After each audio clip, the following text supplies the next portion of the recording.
your battery in the nose hook? Another 99.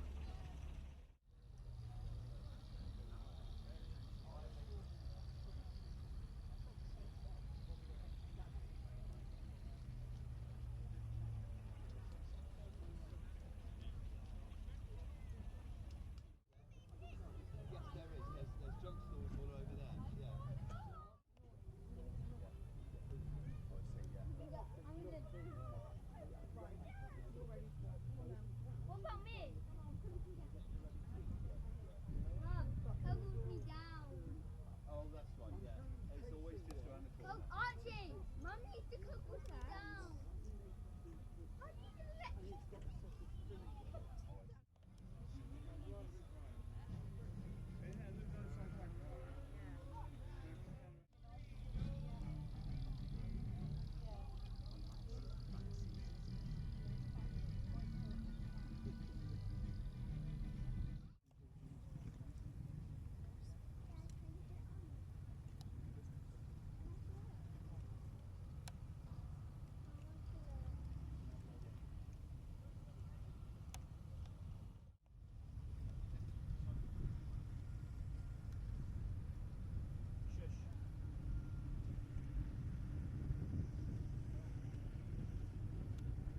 to come in, check the boot facilities are complete, and check that they haven't cut over that line that's got on there. So yeah, both of the trucks are being good, so that was a good demonstration. So right there, what we're going to do now, we're going to move on to some of the if you're just a general useful person, there are all sorts of issues which you can help us with, and we are desperate for volunteers. A lot of our volunteers, you know, they do their share and then they want to stand down and enjoy themselves. So if you're interested and would like to get involved and feel you could contribute anything at all to the STEAM movement, do come along and have a word with me, and I can point you in the right direction. The STEAM Apprentice Club is desperate to get more helpers. You don't need to have an engine, you don't need to have a vast knowledge of STEAM or anything like that. We simply need people, reliable people, who can come along and help. You can learn as you go along with the youngsters, but we do need more adults, responsible adults, to help, because we don't run a creche. We don't take children on and look after them. If you've got a child involved with the STEAM Apprentice Club, if they're of that age where they need protection, for lack of a better word, if that's the word I want, of course, even up to me, who's have no involvement in it, but nevertheless, we don't actually, you can't come and dump a child with us for a day. But having said all that, as I say, we are very keen, if anybody's interested and just wants to help out with the hobby. There are lots of jobs. The sales team, there's a marquee over the far side of the ring, which the Traction Engine Tuster's got a sales stand in there. Kathy is in there, our sales officer. She's actually got several helpers who come regularly to this event to help. But there are lots of other rallies that she goes to where she could desperately do with somebody to help behind the stands and people like that. And friends all over the world, literally. I've got a very, very dear friend in Canada who I met as a result of a serious boiler explosion in America, which we both went to investigate. We both met, contributed to the report that took place afterwards with engines in steam. He's been over here, joined us on road runs on our engine, and so on and so on. And they're just people that you look forward to. So as I say, it's a great opportunity. Well, there's Lady Sylvia, our engine, paddling around. You'll notice that the apprentices are all wearing long trousers, boiler suits ideally, and they've got their glasses on because engines, a lot of engines, their motion runs backwards, so they tend to throw oil at things at you. And we would not like to think that some youngster had his eye damaged by a blob of hot oil. If you're an adult, well, that's up to you. You make the decision to do with or without. But we do want to prevent youngsters from getting any sort of injury from that type of thing. So they must wear long trousers. They wear eye protection when they're actually on the engine. A cap or a hat is a very useful thing to wear, not only because it's having their moment of glory, if that's the word I want, because they have got a ring over the far side where they're also, there's that half-size McLaren. When you go up from the little engines like this to something a bit bigger, of course half-size becomes quite a useful size of engine. You've got a beautiful engine there. You're going to tell me all about it.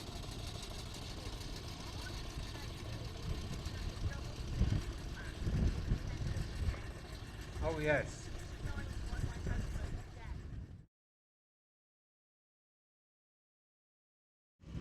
Most of these are derived from pedal cycles of PSA, aerial. We put pedal cycles, then they put engines on the pedal cycles, then they went into motorcycles. We let the world and our top sellers or top exports in the 50s was cars, whiskey and motorcycles. Well, we don't have many cars left to export and we don't have any motorcycles. Well, we have a few.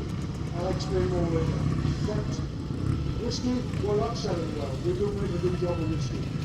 lots of wind riders, the road is not like, we tend to think of motorcycling as a man's hobby, but we get lots of range riders, which we're pleased to see, bit of glamour to the event, and of course the electric starts, which the Japanese brought in, to make the job much easier for ladies.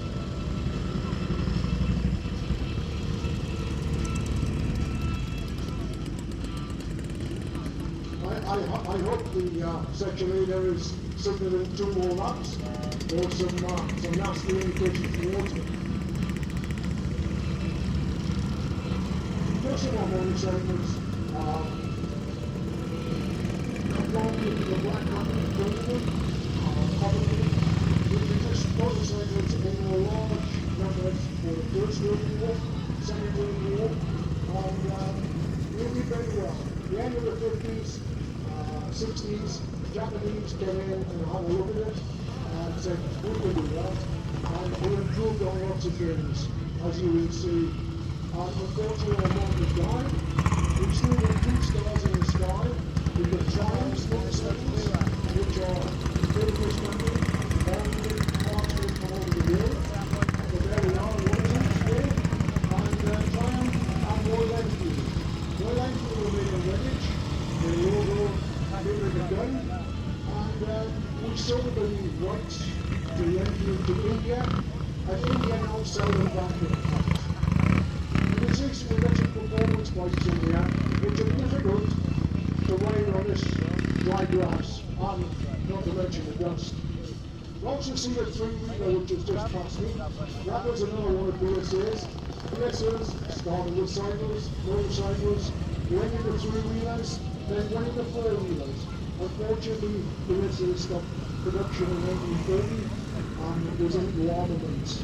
They were gun-makers from the 17th century and finished their motorcycle industry. They employed 28,000 people. That's a lot of people. They made motorcycles, cars, stationary engines, lots and lots of stuff. BSA. Sadly, they're gone. You know, that's it. One of these motorcycles, you kind of ride the test roads on a Sunday, so right on the field is very good.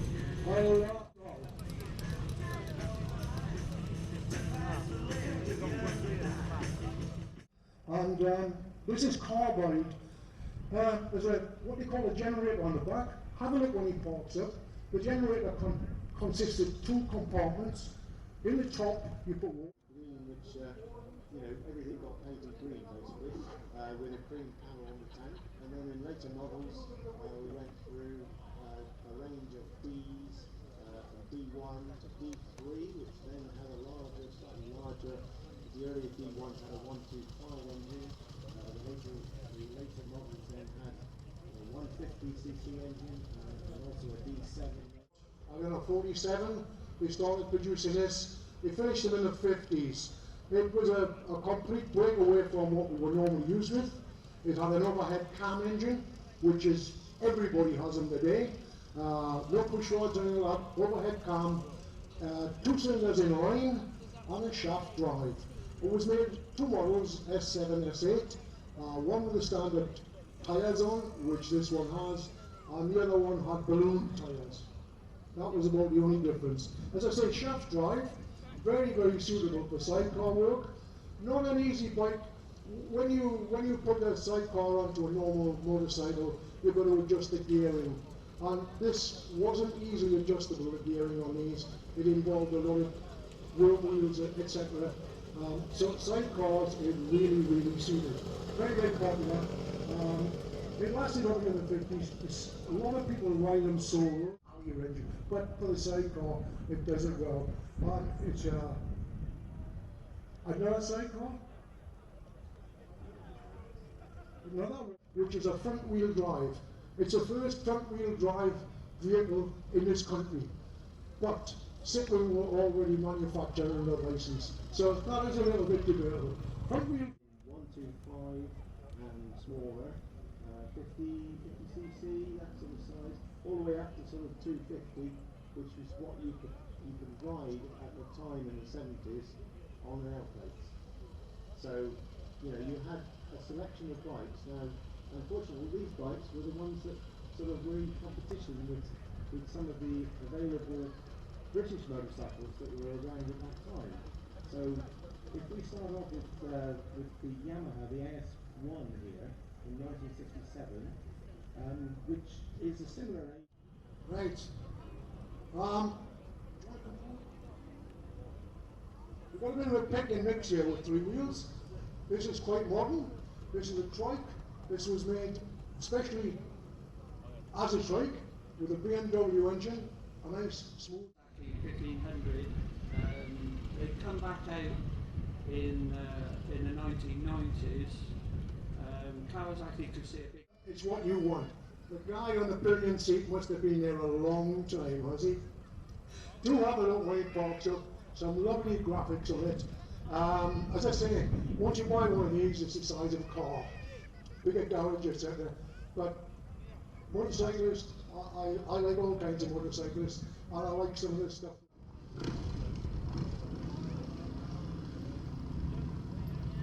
It's a variation on a theme.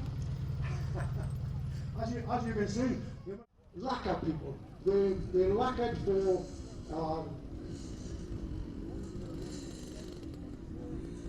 right up to the end. Good quality motorcycles.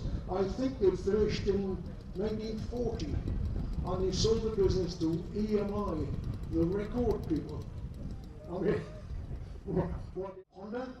Honda started after the war. Mr. Honda, as I call him, started buying small generator engines from the war surplus, putting them onto push bikes, and Honda started from there.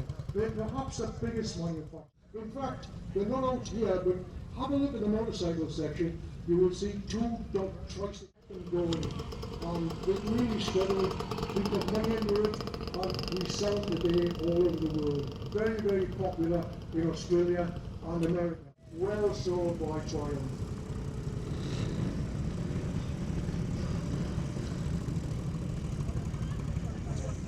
Okay, ladies and gentlemen, hope you enjoyed our parade. Straight across the road, you'll find all the motorcycles on display.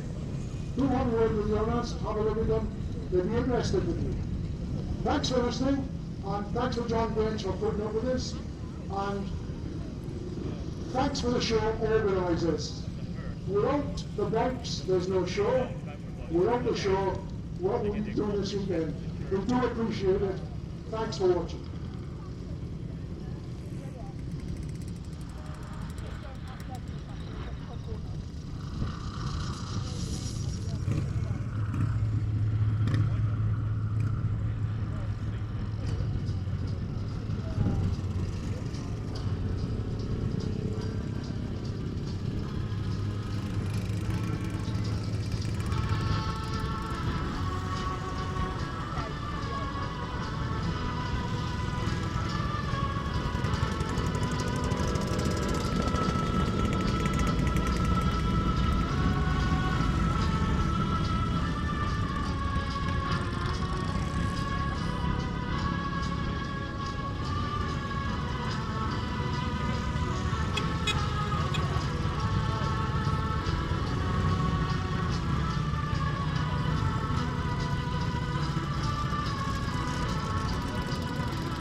Not that much bigger. It's a large scale activity now. Everything's going to be done in a blink of an eye. And it's not that these tractors can't do what they were once designed for, it's the style of farming which has changed since they were the state of the art. Well, we've got the little tractors coming in first. These horticultural tractors are great fun because they are like an entry level into our hobby. You can put them in the garage. You can work on them quite easily, and you can tow them behind a family car or trailer. Well, a lot of people think, well, these look like glorified ride-on mowers. Well, yes, one of them family owned since day one, and that signifies the attraction of these things to so many people. Anyway, it looks like we're heading somewhere near to me having to talk about some of them. So I hope you enjoyed the commentary today, ladies and gentlemen. I'll try my best to try and describe them as best I can. The secret of this job is to try and make the 10th grade Ferguson that you talk about sound as interesting as the first, because you see a lot of those, and the reason is there were a lot of them made. Right, well, let's get things underway then, and this is an International Harvester 414 coming to us now. These were made from 1961 up until 1966 at the Bradford factory of International Harvester. So they were a sort of a medium-sized tractor of its time, 40 horsepower. An International Harvester actually consulted farmers prior to launching this tractor to see the features that they would like to see on it. So they built those in, and I think they're a nice looking tractor. This particular one actually had an engine failure with a piston coming out of the block. It was repaired, and here it is now back in service. And that's owned by the Blake family, and they are stalwart supporters of this tractor section. So it's nice to see them actually having some fun as well. And the DD plate is a Gloucestershire tractor, so probably supplied new by Albury Reeves. And here we have David Aylward. He's a tractor restorer extraordinaire. Whenever David brings, it's immaculate, and he does a nut and bolt restoration on everything. This particular field marshal was exported to Norway. It languished on the docks there, and it never got used. And then David discovered it, repatriated it.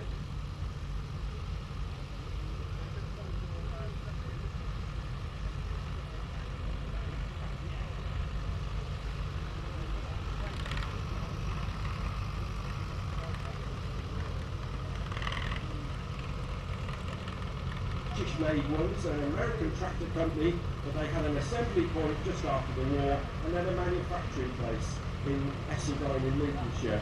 A high ground clearance, so that was a very useful tractor for using for inter-row work. So if you had crops grown in rows, you could actually maintain the crop, driving up between the rows with the high ground clearance, so you didn't actually crush the crop. The 275 International was launched in 1959, and a long production run for this little tractor up until 1968. 35 horsepower, very well specified little tractor. If you're buying one, always make sure the glow plugs work, because it's indirect injection, so you need a good starter motor, a good battery, and the glow plugs to get it to go. But they really punched above their weight. That's one of the last ones made too. That's an F registration, so 1968. Nice to see a high major. And these were launched in 1945, a bit of a compromise model for Fordson. They didn't have a budget to really restore, to actually design a new tractor. So the 70% of that tractor is the old Model N. But they cut some more horsepower out of it, a high ground clearance, and a new rear axle so the tractor could handle a 3-thrower plough. It was an improvement on the old worm drive of the Model N. 230,000 of those were made. Nice to see a roadless super major. Roadless were a great tractor converter. They converted the existing models to 4-wheel drive.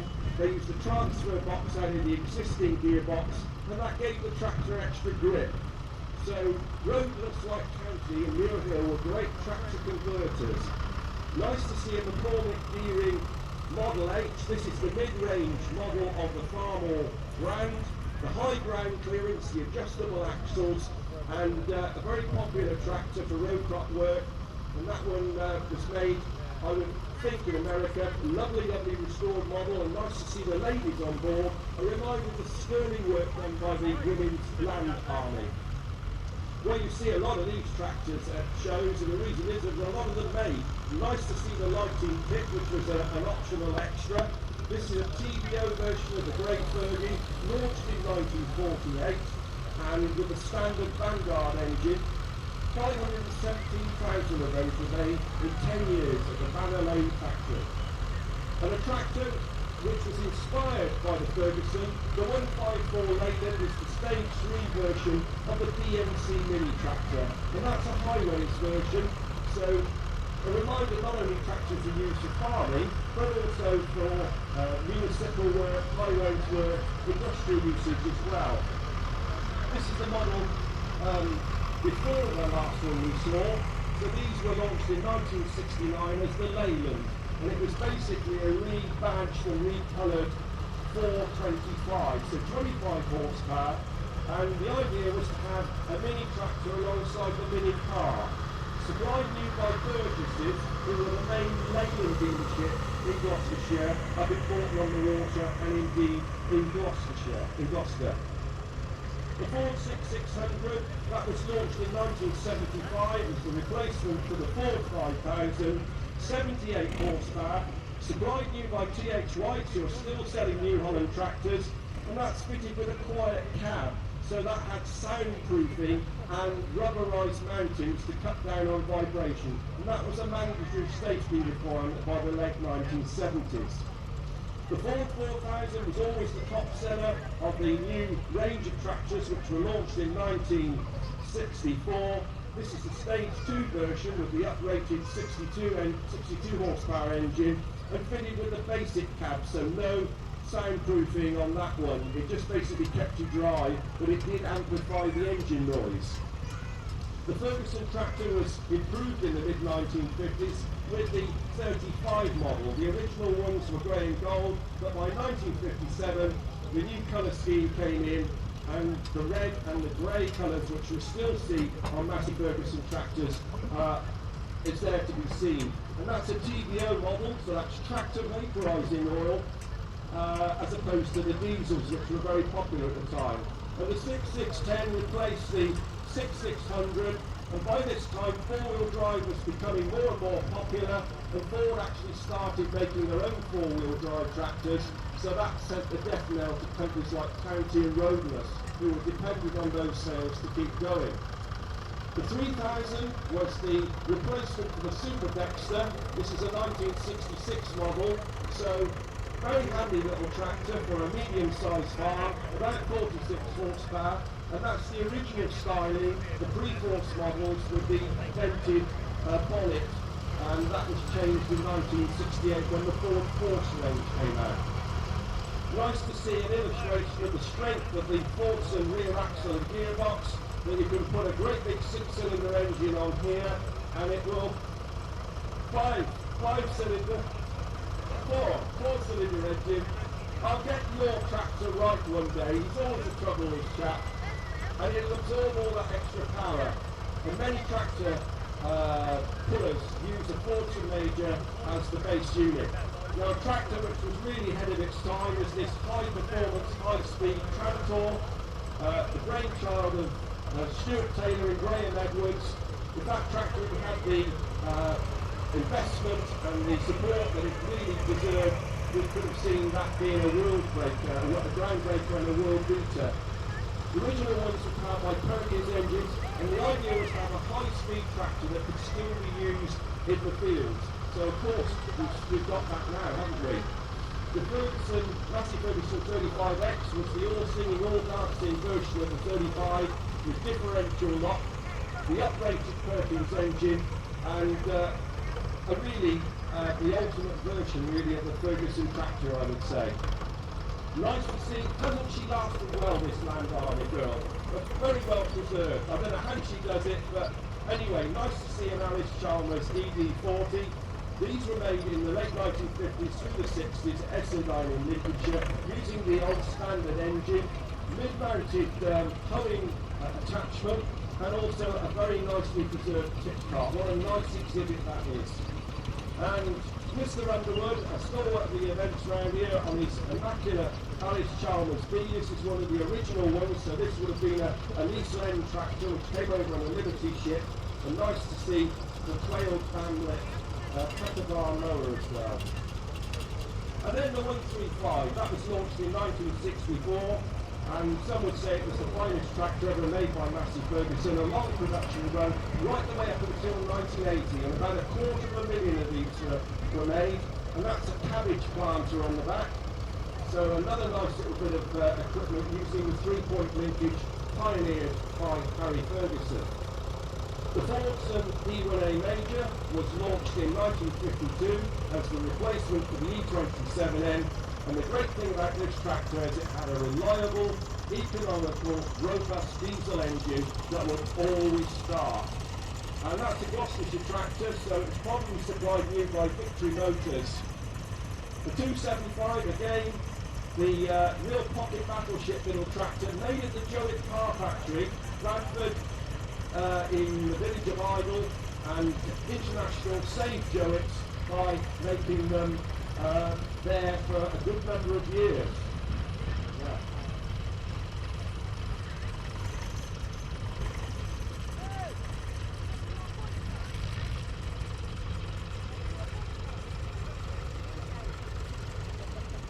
Specifically for that type of work, only about 300 of them were made.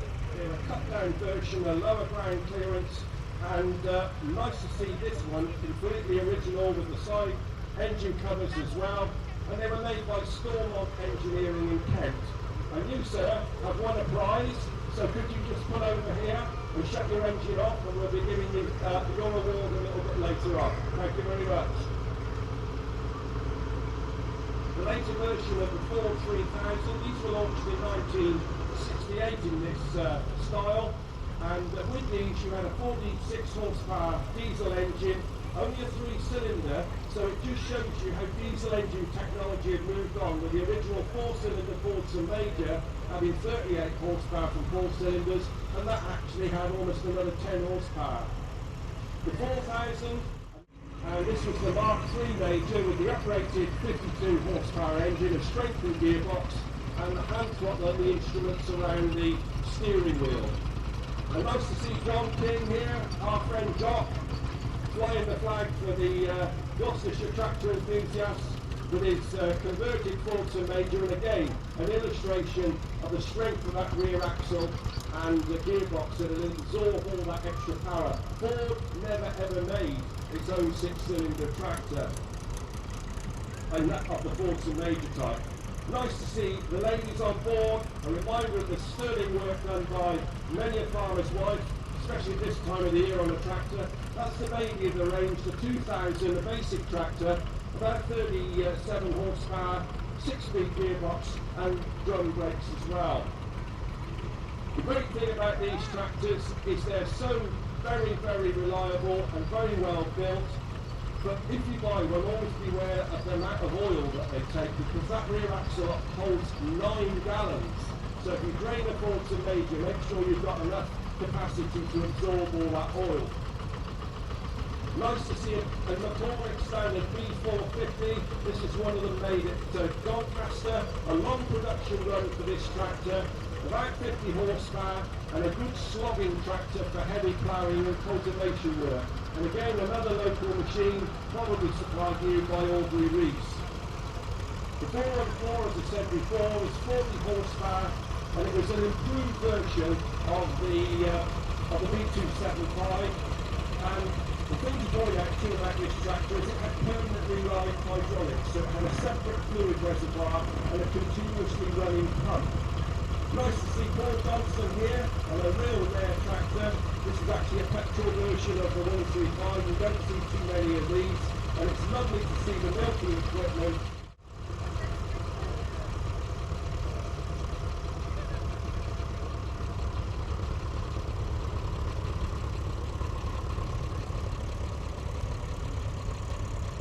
With those excellent engines made in Germany, and they had a long stroke engine with these. 6-cylinder, 105 horsepower, and the Deluxe XL cab, which was a really fantastic working environment for any tractor driver. We're doing well with 275s today. The main improvement with the 275 over the 250 is it had extra gears, extra horsepower, and better hydraulics as well. That's a 1965 model. Massey Harris was a company which Ferguson got into bed with and eventually formed Massey Ferguson, a Canadian company. They set up production facilities in this country after the war, and they used Perkins engines to convert their tractors of the time for the British market. Nice to see a wartime model of the Model N Fordson. This is a 1943 onwards model with the economy mudguards. Steel was in very short supply. Even the toolbox was actually cut down to conserve metal. 25 horsepower, 137,000 of those were made from 1939 up until 1945. The Thornton Dexter was launched in 1958 at the Smithfield show, and then they had a display of them in the Alexandra Palace, and it was the small tractor which Ford made to compete alongside the small Internationals and the small Fergusons. Now we've got a Porsche Algier here, and I would like you, sir, as well to pull over here because you've actually won a prize as well.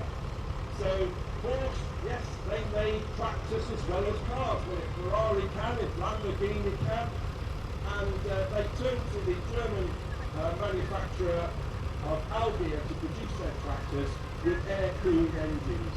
So they were available in this country for a short period of time, but mainly built for the continental market.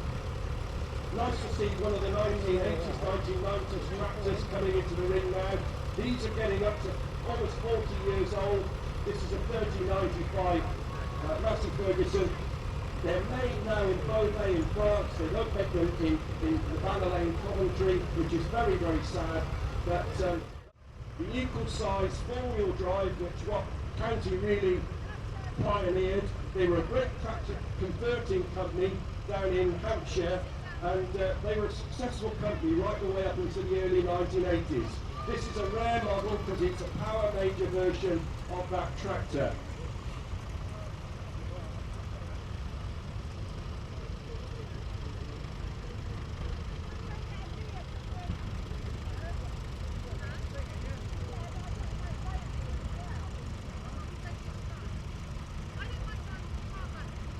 As a crawler, and a crawler obviously will always give you greater grip, greater pulling power. So Fordson actually used aftermarket equipment from various manufacturers to convert the Model F. A Super Dexter now, and this was launched in 1961 alongside the Fordson Super Major with the revised styling, and the engine was tweaked to give a few more horsepower, about another 7 horsepower. And the Dexter was the first tractor to have Qualitrol, so the tractor of the Ford range to control the working depth and the draft forces when using a 3-point linkage mounted cultivator or plough. The 135, an iconic tractor. They always command high resale values. Something like this you've got to be prepared to pay about £5,000 or £6,000 for. They're so handy, they're so useful. All the parts are still available for this tractor at the local Massey Ferguson dealership, and it's little wonder they carried on making them up until 1980. Nice to see a Terminer Yeoman of England tractor made in Wolverhampton, and the key thing about this tractor is it's got a V-formation engine, about 40 horsepower. There were about 2,000 of these made. The trouble was they were quite costly. Immaculately restored Nuffield, and you, sir, have got to pull over because you won a prize as well. Yeah. Now this is the 3-cylinder version of the Nuffield tractor, and this one was made at Bathgate up in Scotland. The original was the Universal 3, then you have the 342, but this has got the 10-speed gearbox, and that's a very nicely restored model. Was a perfectionist. Now nice to see this road crop farmer. The interesting thing about this tractor is it's got the dual fuel engine, so you start on petrol and then you switch over to diesel. Yes, that was the case with these, and the farmer range of tractors were suitable for road crop work because of that high ground clearance and the adjustable wheel width. And there was also a standard version of that tractor, but that's an American import, so that would have been used on prairie farming. The grey and gold was launched in 1956, and half the tractor sales for 1956-57 in Great Britain were this tractor. It was so sought after. You know, higher horsepower, easier servicing, more sophisticated hydraulics, ground speed and engine speed power takeoff, and Harry Ferguson didn't like it. He thought it was too complicated and too expensive. It was the last tractor though to bear his name.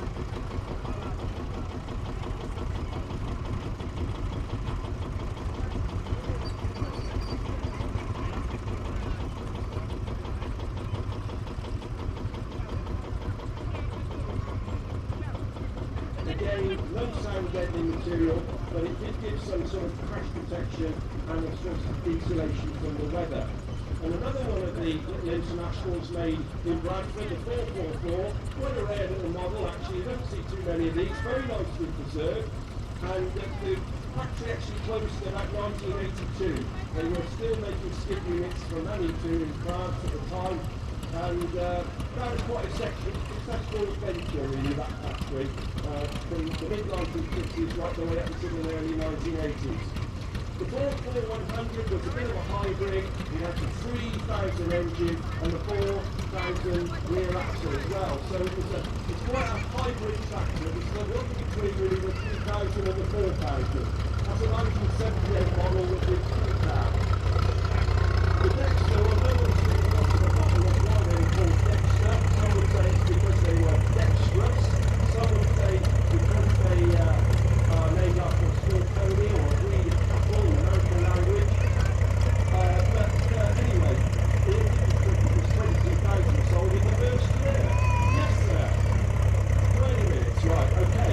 Right, nice to see an industrial version of the Burton Model N. And it's a reminder that a lot of tasks, we could have lost the war quite simply. Originally they were blue, then they were orange, and then they painted them green obviously for camouflage purposes. The Grey Menace, as the Fordson dealers called them, and they had nothing until the Dexter came out to sell against the likes of this little Ferguson. A very safe tractor to drive because the fifth selector position on the gearbox actuates the starter solenoid. A nice big John Deere 4350 now, and these were launched in 1986 as part of the new 50 range.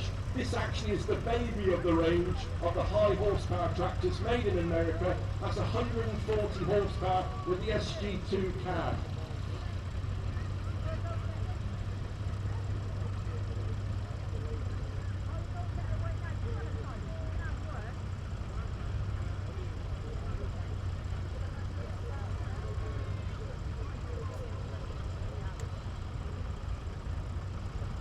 Because you won a prize. The Field Marshal decided to build a crawler version of their Field Marshal tractor. Thomas Ward acquired Marshalls and they also owned Fowler, so it was only a matter of time before they made a crawler version of the Field Marshal. The great advantage of this tractor is it was very economical and it was half the price of a comparable Caterpillar. So they did sell very well indeed. And you don't see too many of them about, so it's a joy to see this one here at South Cerney. Don't take a chance, sir. Fordson's your answer. The new Super Major is here, as the song went. It had the revised styling, the 52 horsepower engine, disc brakes, differential lock, Qualitrol hydraulics, and the revised styling. And really, the ultimate version of the E1A Major. Field Marshals remained from 1945 up until 1956. A big single cylinder, horizontal engine, a 6.5 inch bore, a 9 inch stroke, and a very, very simple tractor, only 66 working parts. We're doing well for Massey Harris's today, and they had a factory up in Kilmarnock, not only to make tractors, but combines as well. And the 6-cylinder P6 engine was used not only in tractors, but also in lorries and combines as well. And again, another version of this tractor. You don't see too many of these. We've got about 3 of them here at this event. And yes,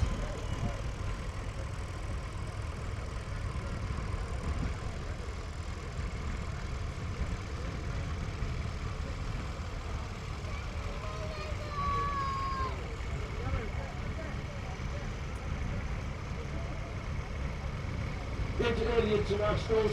This one has got an interesting history. It's an industrial. It's owned by Roger Clark. It was bought by his family after the war as a thrashing contracting model because it had a high ground speed and also the winch on the back, which made it very, very useful if the thrashing box got stuck out in the field. And that's been brought back into life. It's sat in the barn for many, many months, many, many years actually. And Roger's really loves that tractor. Another 35 here, And the Perkins engine really transformed the performance of these little tractors. The original 23C engine was a bit of a notorious engine to start, so it gave it about 39 horsepower, and of course by this time Perkins were actually supplying all the engines for Massey Ferguson because they acquired them, and they were even supplying the engine for the Dexter, and that deal was done prior to Massey Ferguson buying Perkins. Grey Fergusons come in all shapes and sizes, and this one looks like one of the early ones. Yes, it's fitted with the Continental engine. The first year of production, the Continental engine was an American engine, and Barry Ferguson was quite pleased about that because he thought it would do wonders for his sales out in America. You can always tell a 35X, it's got the pre-cleaner coming out of the bonnet. Some of these are fitted with the multi-power change-on-the-move gearbox system, and all the Ferguson equipment, of course, would still be compatible with that tractor. And that looks like a Gloucestershire tractor, so probably supplied here by BS Bird. The 135, this looks like a narrow version. Yes, we've got another narrow version here, and again, just like that Fordson Major that we saw, there were conversions. Reiki generally tended to do most of the ones on the Massey Ferguson range. The Marshall 804 was a revised version of the Leyland 804 with the excellent Leyland 498 engine, about 80 horsepower. The Marshalls bought the tractor manufacturing equipment from Bathgate and sent it down to Gainsborough, and they made tractors there for 2 to 3 years before they went bankrupt, unfortunately.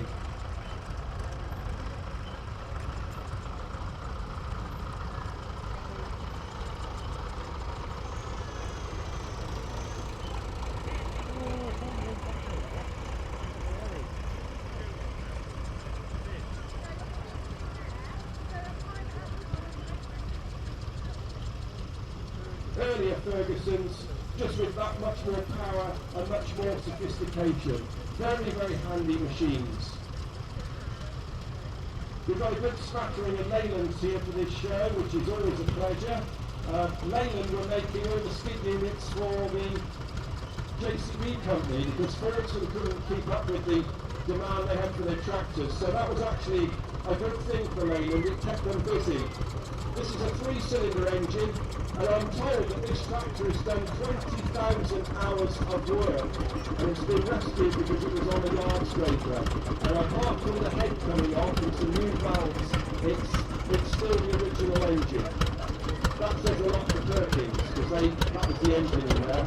Another 484 now was a direct replacement for the 465. It wasn't until the 270 came out that these tractors actually had an engine balancer on them because they had quite a bit of vibration problems in the late 60s, early 70s with the Nuffield and Leyland tractor. Another 135, a timeless design.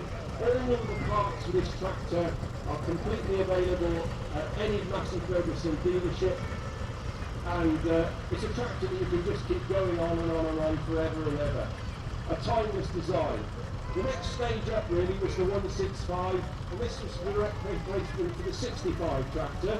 So this is a 60 horsepower Perkins engine, and the 165 was part of the new worldwide range of tractors. So you had a common type of tractor, built at 3 separate factories, and you kept the production costs down. So successful was the Fordson Lance, and of course Chamberlain as well. Well, I don't know what Harry Ferguson would make of that. Not much, I don't think. But there's a story behind this. Would you like to tell it, sir? Just happy wife. Happy wife, yeah. You've got to keep the wife happy. Yeah, excellent. But they're great fun, aren't they, these Fergusons? Oh yeah, lovely to drive. We can get going. You can get it going, yeah. How long have you owned it? 3 years now.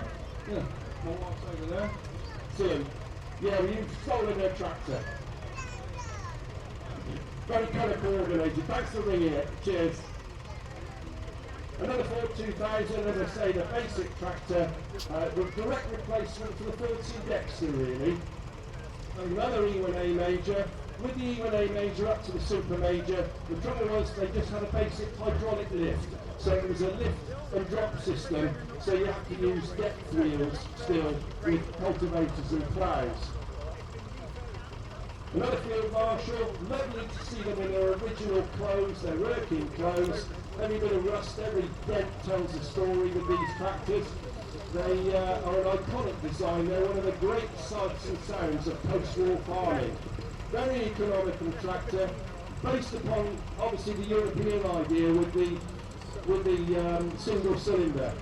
And nice to see a Model D John Deere, one of their first great success stories, a tractor designed for prairie farming in America. This is a 1928 model, so a very, very early model. It's been in the barn, I think, for about 20 years. So Ian Tandy has got it out from near Badminton, and as each day ticks by, he's getting it to run that much more better.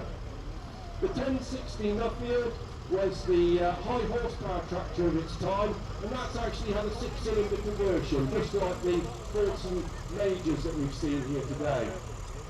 The Bounce 14 PS is a German manufactured tractor from the 1950s, 2-cylinder, about 14 horsepower, and an air-cooled engine.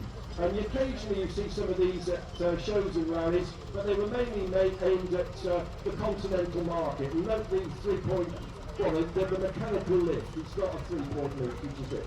Anyway, another 148, and this is the deluxe version of the 135. So,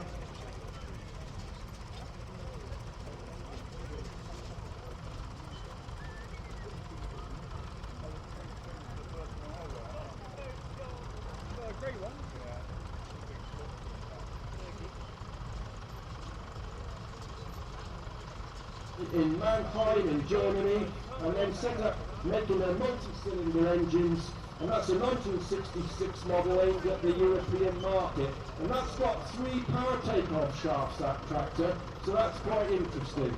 The 165, again, the high horsepower tractor of its time. This would have been considered more than adequate size of tractor for most farms, powering a baler, a rotor spreader, putting a 3-thrower plough, and building on the success of the 65.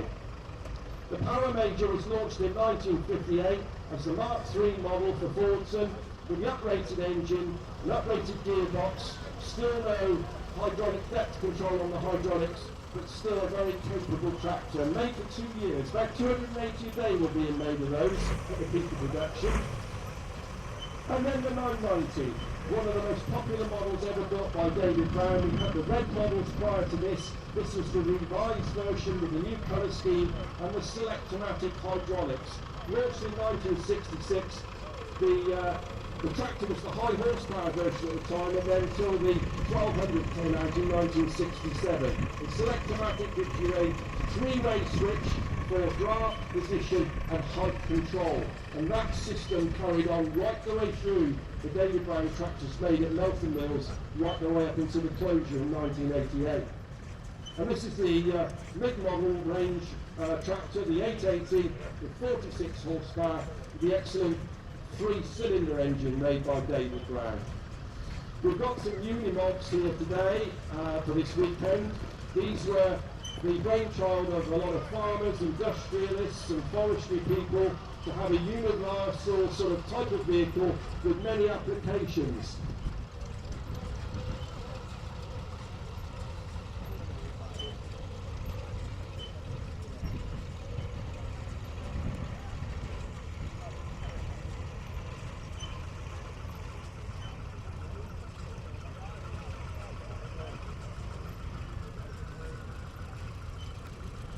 A TVO version of the Ferguson 20 because it's got the heat shield that enables the fuel to heat up so that you can switch over to vaporizing oil as quickly as possible.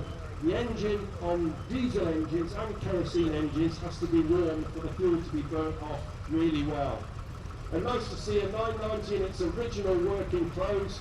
Perhaps the white colour wasn't the best, the orchid white colour was the best tractor colour, but they kept painting them right the way up into the mid-1980s.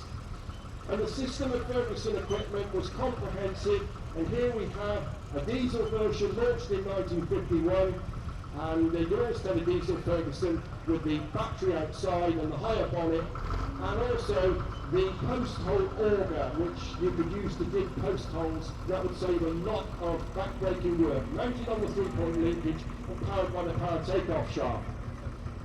The world's first Ford tractor with turbocharging, 94 horsepower, the 7000 was launched in 1971, specifically aimed at farming contractors and large farming operations, and a highly successful machine owned by the Saunders family. You won't find a better restored one than that. Goetz are another great tractor manufacturer from Germany, and of course the thing they really made their name about was air cooling of the engines. So you didn't need a radiator, the big fan.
round by us we've got one particular military vehicle collector, and a week doesn't go past when you've seen him in the supermarket or going to the doctors or whatever he does, even though B&Q runs, even though he's got a modern car. So thank you very much. Thank you very much. Thank you very much indeed. So yes, the exhibits are very varied. We're going to just walk along the back line because I'm being told that we've got a few minutes left. So before a couple of them disband, we can have a little chat with a couple of them. That's it, help her up into the cab. So we've got the Bedford in front of me now, the civilian-based one being the Bedford S-type. Can you tell us a bit about this one? So it's a Bedford RL Auxiliary Fire Service 1957, communication body on the rear, converted from a petrol to a diesel just to make it a bit more sort of economic runner and easier driving. But yeah, nice little vehicle drive runner. So the Bedford RL obviously was the base chassis. You then had the RLH there, which was known as the Green Goddess, the water pump. Some people call the Green Goddess a fire engine, but it's not. The Green Goddess is a pumping appliance which was used during the Cold War for transporting and shifting water long distance, used as a relay pump. We're in front of Edith May now. So vehicles like this get converted after military use into things like timber tractors because of how they come out of military service and then economically bought and converted by manufacturers like Automower. But can you tell us a bit about your one? We've had it about 8 months now. It's a 1939 gun tractor doing what it should be doing, and it's towing a Czechoslovakian gun. No, I see the gun on the back. So when he pulls out, you'll see the trailer on the back, which when you look at it and see its steering mechanism, you've obviously got the drawbar, and then you've got linkage rods, just like we have on the front of a normal vehicle. So it does, looking at that, it does look like the trailer articulates as well. The Scammell. So Scammell come before Leyland. Leyland, they had the takeover with Leyland. The likes of the Crusader that we saw earlier on the front row, the Scammell Crusader later became the Leyland Amazon. So he's the man. So the Scammell, Salmon's Amusements. Now, quite often ex-military vehicles were then converted, as I said earlier, to things like timber tractors for winching, etc., etc. But the fun fairs also took a huge liking to them, Scammell being one of the mainstays within the fun fair world for many, many years. Can you tell us a bit about this one?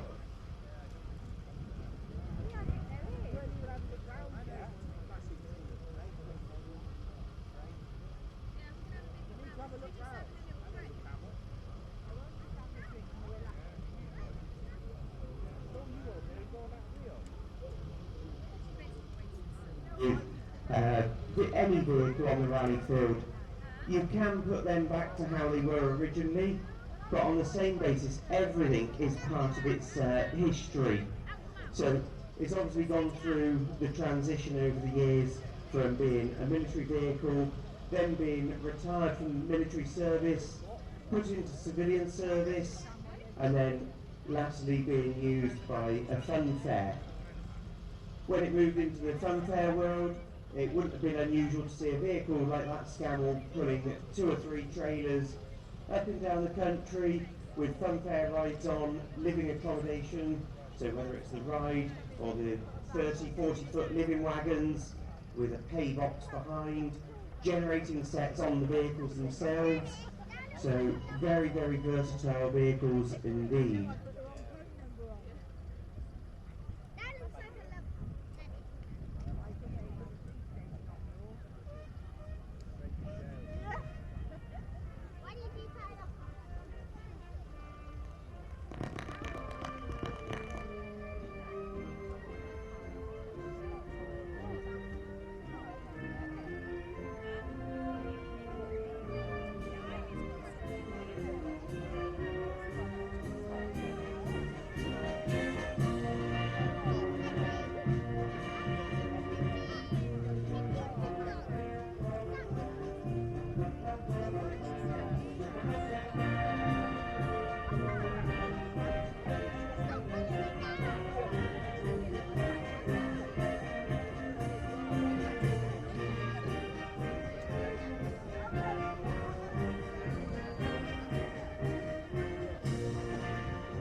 Ashley just said, I'm afraid I am an author. It's a very specialist book on specialist buses. So there we are. As all the buses and coaches come in the arena, actually we're slightly earlier. So unusual for buses because they're usually late. Right in the lead here, a local vehicle, Stagecoach. You'll recognise as being your local bus company. This is Dennis Dart, Claxton Bodywork. Closely followed by one you can't really miss. This is Bedford VAS with Wadham Stringer Bodywork. It's new to the Sandwell Metropolitan Borough Council. It's a welfare bus. Wadham Stringer built many of these vehicles, and all for welfare use. Eventually became a caravan and is now the subject of a major restoration project. Following on, we have Bristol RE, the Bristol Mark, very well thought of by engineers, very sturdy, reliable vehicles. In fact, by the looks of it, we have a major lineup of Bristol REs here. First one is an RE-LL, rear-engined, long, low chassis with a Leyland 680 engine. This one was new to Bristol Omnibus, then moved to a bus in Bristol, and was the last of its type in service in the country. Following on is an identical one, AHT 206J in the colours of Badger Line. This one actually started off as a dual door bus for Bristol City Services, then converted into a single doorway bus. Then we have the coach version, the RELH, high frame floor. First one, LDV 847F. Both of these ones in royal blue colours. Both would have been used on services from the West Country up to London. The base of the company at the time would have been Bournemouth, and they ran from Bournemouth up to the Midlands as well. But these would be equally happy on tour work as well as express services up to London. Following on, same sort of vehicle, this time in the colours of Crosville, which is the bus company in North Wales. And this one would have also done tours of North Wales, but would equally have been at home on express services from Liverpool to London. Most of the REs we got on display today have got semi-automatic gearboxes. This one here is the exception. Again in the colours of Crosville, with dual purpose seats. It's actually, the chassis is the same as the first single deckers, but it's got coach seats inside, and it's got a manual gearbox. And for you engineers out there, you can imagine a rear engine vehicle with a manual gearbox, very difficult to drive. The shorter version of the RE was the RESL. I have an example here in the colours of Stroud Valleys. It was actually originally new to Thames Down Transport in Swindon, and is now being restored in what would have been Stroud Valley's colours. Following on, started life at Colchester, Bristol RELL. After deregulation, a lot of bus companies bought the RE because it was so much of an engineer's favourite, and a lot of bus companies started up. Busways Travel was one of these companies, and they bought quite a few REs, and this one is being restored in the colours of its second owner, and it's been really beautifully restored by a 25-year-old with a bit of help from his father, and is at the moment in undercoat. But if you look at it, all the panel work has been done. He's done a beautiful job on it, and it's a credit to him. Bristol REs were also bought by Ulster Bus and City Bus in Northern Ireland. This is an example in the colours of City Bus. Bristol actually didn't produce the RE after 1975, except for export. And the owner of the bus companies in Northern Ireland wanted especially to have the RE. Leyland, who'd taken over by Bristol by that time, said no. So he said, I will have the RE, otherwise I will go to Mercedes. So the government suddenly made Northern Ireland an exception, and it became an overseas territory. Following that, another RE dual purpose WH7374H. This is in the colours of Bristol Omnibus, and again is dual purpose bus. We would normally have coach seats in it, but at the moment work is being done on it. And we have an AEC alliance with Paxton Coachwork, owned by one lady owner. Following on from that, another stagecoach vehicle, Enviro. Then we have the small scale versions. This is Little Bedford in the colours of Cotterell's coaches.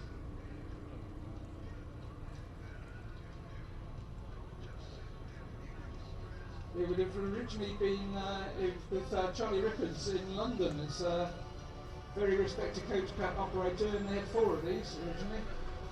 He became well known for carrying the tourists in London.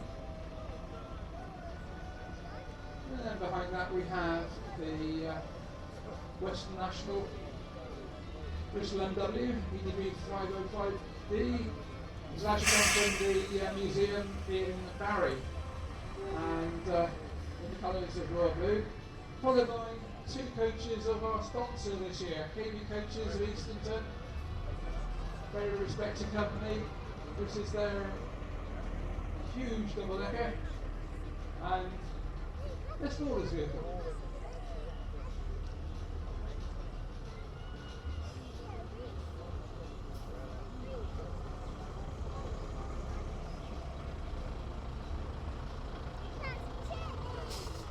Volvo V10 after that, to make 5NU, new to Shearing's coaches. That's one of the biggest companies we used to have in this country for tours, no longer in existence. It's been around for a little bit. This one actually dates from 1996 and it's been in preservation for the last 4 years. We've shown this vehicle to our show this year. Haynes of Dublin there. Actually from Dublin this year. It's actually come all the way from Dublin to this show. 1999 DAF with Paxton Bodywork, new to Irish company Bartons of Maynooth in County Kildare. It's now preserved as part of the Leinster Classic Vehicle Club. Bristol VR following. It's the 60th anniversary of this motor bus. I'll tell you a bit more about that later on. This one in the colours of Wilts and Dorset.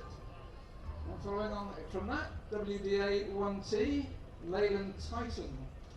This is in the colours of the West Midlands Passenger Transport Executive.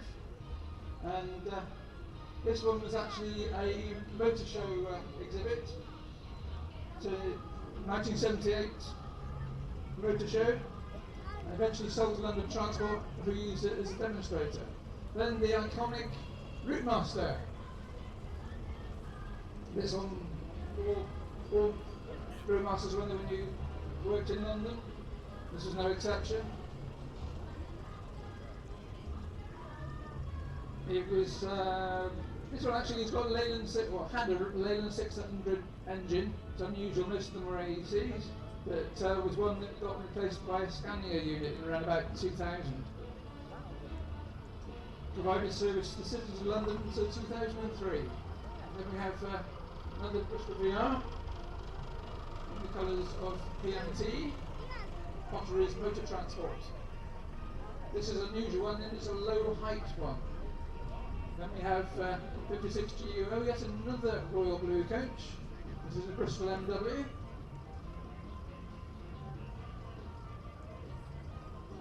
Delivered to Western National for Royal Blue Express duties in 1961 and withdrawn in 1977. And we have a dual door version of the Bristol VR.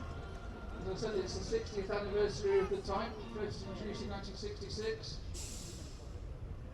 Became popular with the National Bus Company operators. 3 different types, the version 1, 2 and 3. All the ones we have on display today are version 3.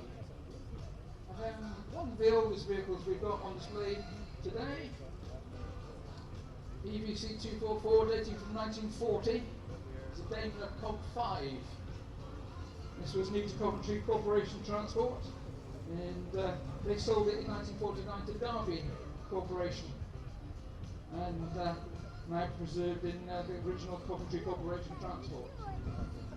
972 UHD, Bristol Low-Decker.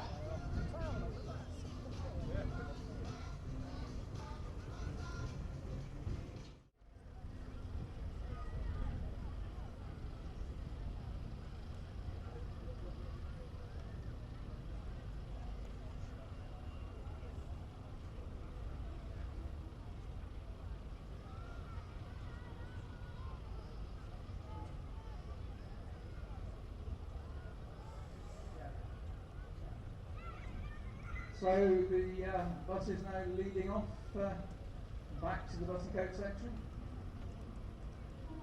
So we've got the stagecoach Dennis Dart in front, Claxton body, and the very eye-catching Bedford here,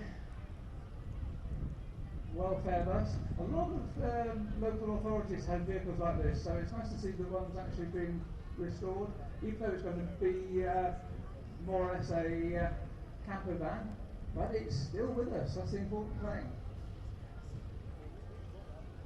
Another line of Bristol REs. And we've done very well with REs this year. It's quite a good display. All thanks to our illustrious section leader, Ashley Gardner.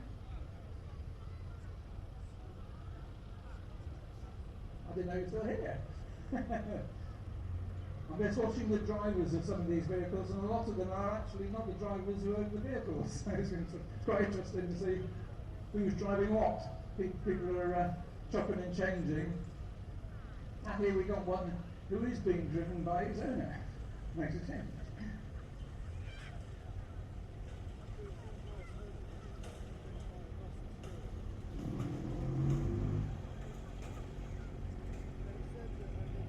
Here we have the lovely sound of Gardner engines. Stick box RE coming out here. I had a drive with this one yesterday. Very, very interesting thing to drive. Very nice.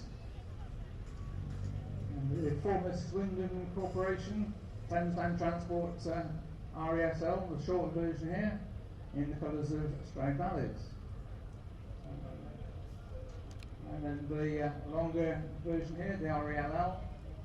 I said it's under restoration, so shown here in undercoat. Look forward to seeing it finished, hopefully here next year.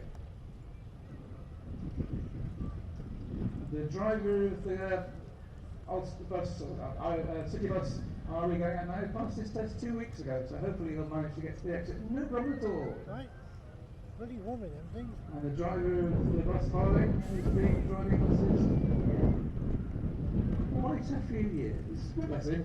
Brian Heath there driving the Stroud RE Group's Bristol RELH 2062.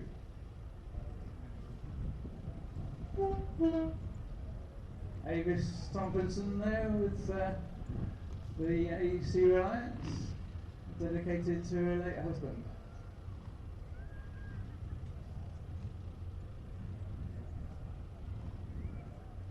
The Enviro going out. In the colours of Stagecoach. A lot of people locally might think this was actually still in service. It isn't. Now privately owned. Now we have Potteralls there. They've got 2 coaches with us this weekend. This being the smaller of the 2. And one of the Western National Bristol MWs in the colours of royal blue. Western National and Southern National were the bus operating divisions down in Devon, Cornwall, Dorset and parts of Somerset. And their coaching division was royal blue. And Volvo B10M. It's nicely presented. Bodywork by Young Kia. And then our furthest flung exhibit, arrived on the ferry from Ireland yesterday. Bristol VR, and Wilson Dorset, this one with a Gardner engine. Wilson Dorset was a member of the National Bus Company. It was hived off from Hanson Dorset, the original company, and when deregulation occurred in the 1980s, this is the colour scheme that was used. Motor show exhibit, West Midlands Leyland Titan, and London Transport Route Master, built by AEC. This would have been, as I say, quite an unusual one. Most were AEC engine. This one was a Leyland engine, but a lot of them were re-engined towards the end of their life with Scania units. Leyland Tiger Cub from Whittles of Highley. Beautifully restored. Come and have a look at this one, it's lovely. And then Bristol VR. This one's unusual and it's actually a low height version. If you compare the front of the one coming around now with the one a couple of buses behind, it's slightly shorter, slightly lower. And it's also unusual, it has a Leyland 501 engine in it. 56 GUO, the Bristol NW, originally with Royal Blue. Then we have a dual door Bristol Omnibus City Bus. This was used in service in the city of Bristol. Most of their vehicles had dual doors for union reasons. And following on, we have the 1940 Daimler from Coventry Quick Transport. Of course, Daimlers were built in Coventry, so a very local vehicle there. Lovely to see it from the Roger Burdett collection.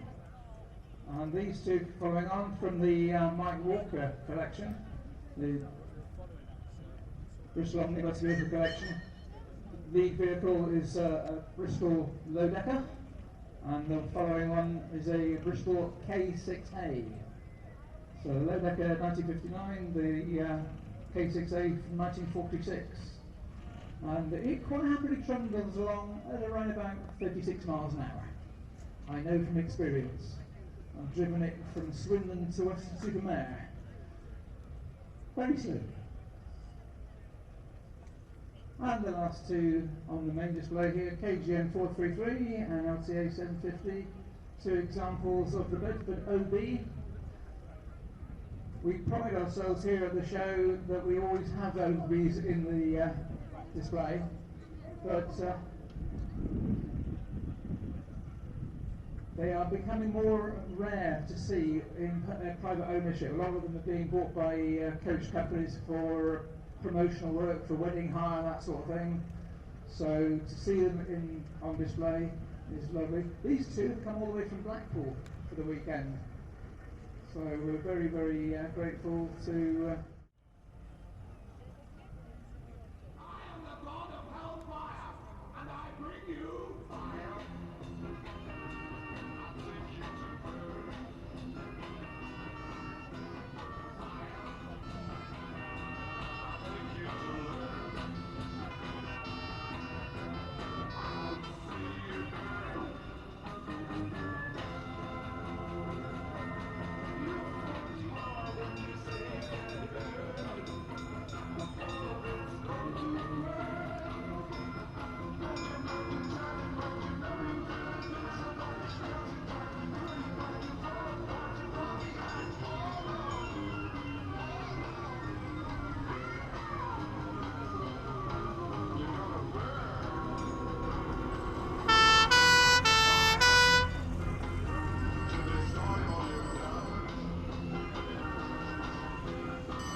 appliances, air-filled crash tenders here on the rally field this weekend, with a big piece of the Thorncroft Museum's current now, the Mercedes, the Wiltshire Fire and Rescue Service Scania, the Land Rover, we've got the Leyland on the end, the Leyland Club, the Ford Control Land Rover, the series, the Bedford CF ambulance. Now it's hard to believe that the likes of that Bedford CF ambulance that's coming up now was a vehicle that would have been in service until the sort of late 1990s. The Volvo now, the V90,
the water pumping demonstration in a minute, and as the old saying goes, it was an ordinary Saturday morning in Festive Road.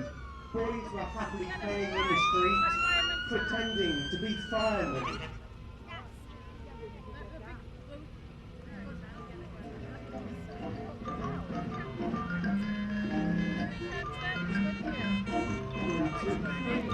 I can manage to get this ring on my own.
They're raising money for the for the firefighters charity. So please do jump on board the trailer rides in the steam play pen, so that you can help assist them with raising vital funds for their charity. What they do is absolutely fantastic. And look.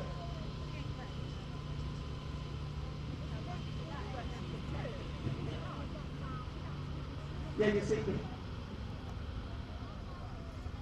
Oh no, he's not.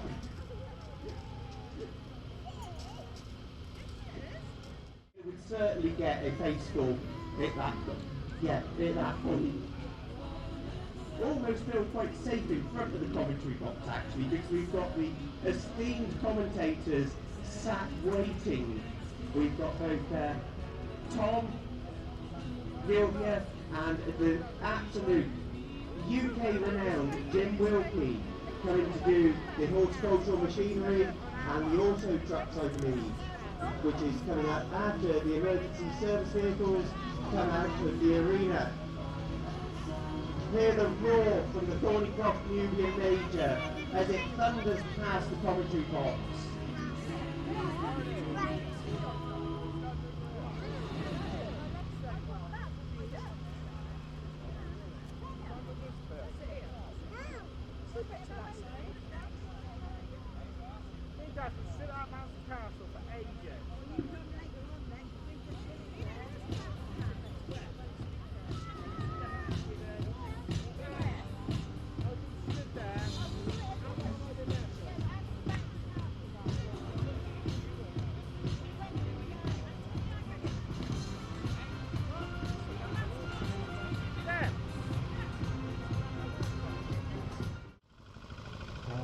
Coming in, a couple of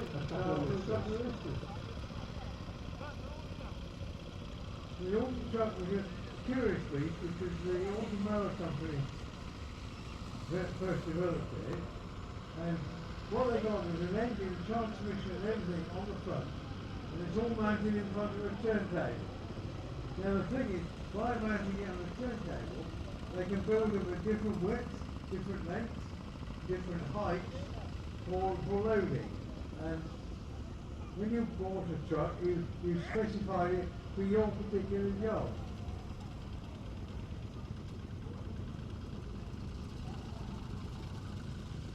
If you look behind the listers, you'll see a tractor. Tractor was manufactured by Lancing Bagnall in Basingstoke. Now, many of you, I'm sure, will remember Lancing Bagnall for the manufacture of fork-lifted trucks. But just after the war, in fact, in the latter part of the war, they manufactured trucks like the grey one just coming around. They were used for towing the smaller aircraft. BOAC had a number of them for towing the smaller aircraft, as I also mentioned, bomb trailers as well. But they had a capacity, the one that we're looking at, has a capacity of 20 tonnes. They did a big twin wheel version that had a big Perkins engine that was capable of 50 tonnes.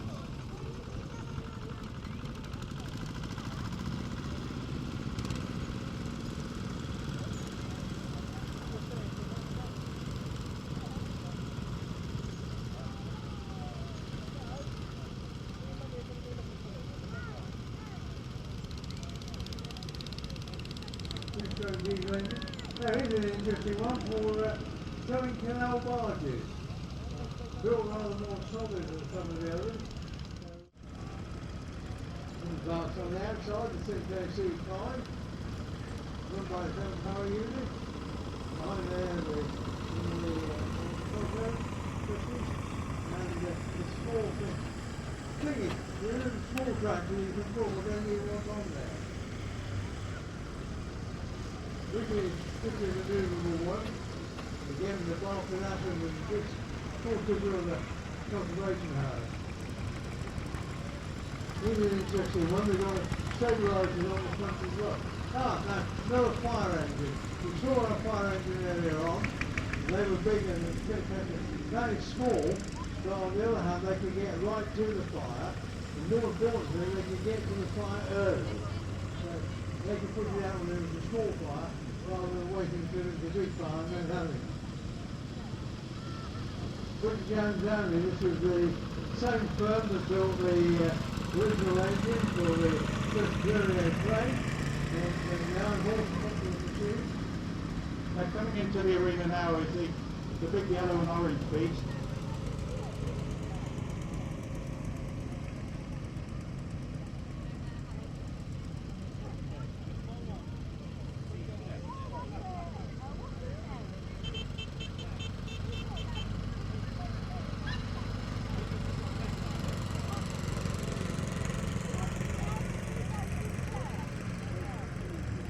To one side, and it was quite easy in the earlier days to turn one of those over.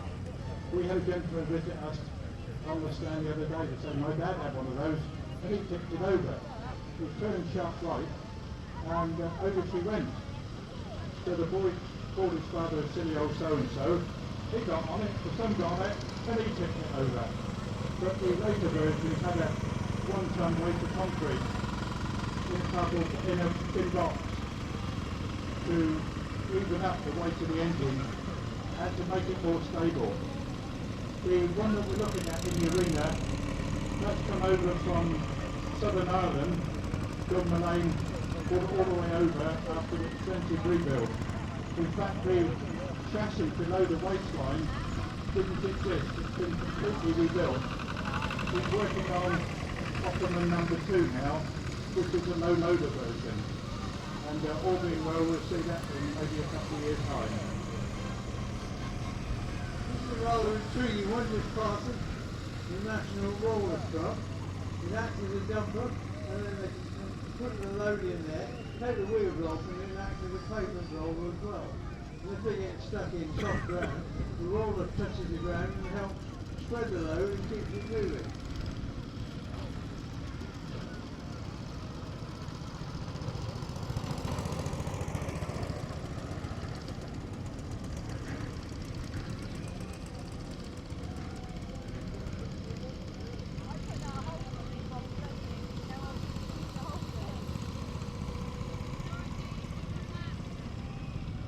To tow the barges into the wall.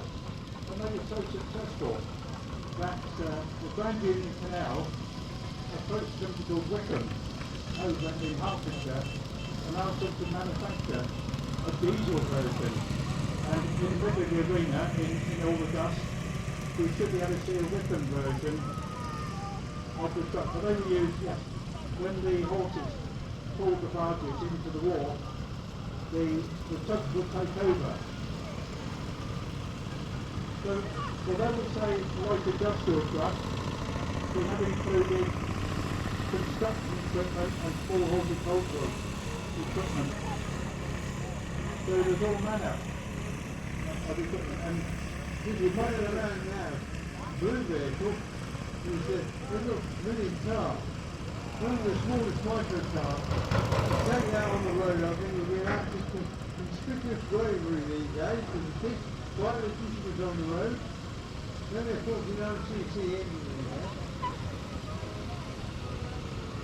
Stabilise your feet just to prevent the truck rolling.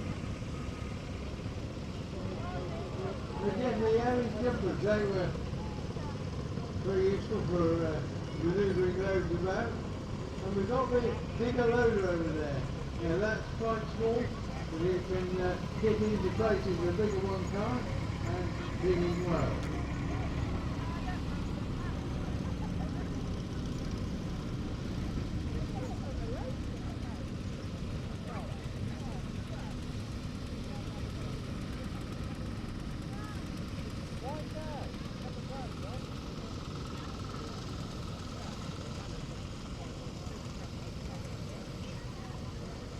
and pick up all the fish.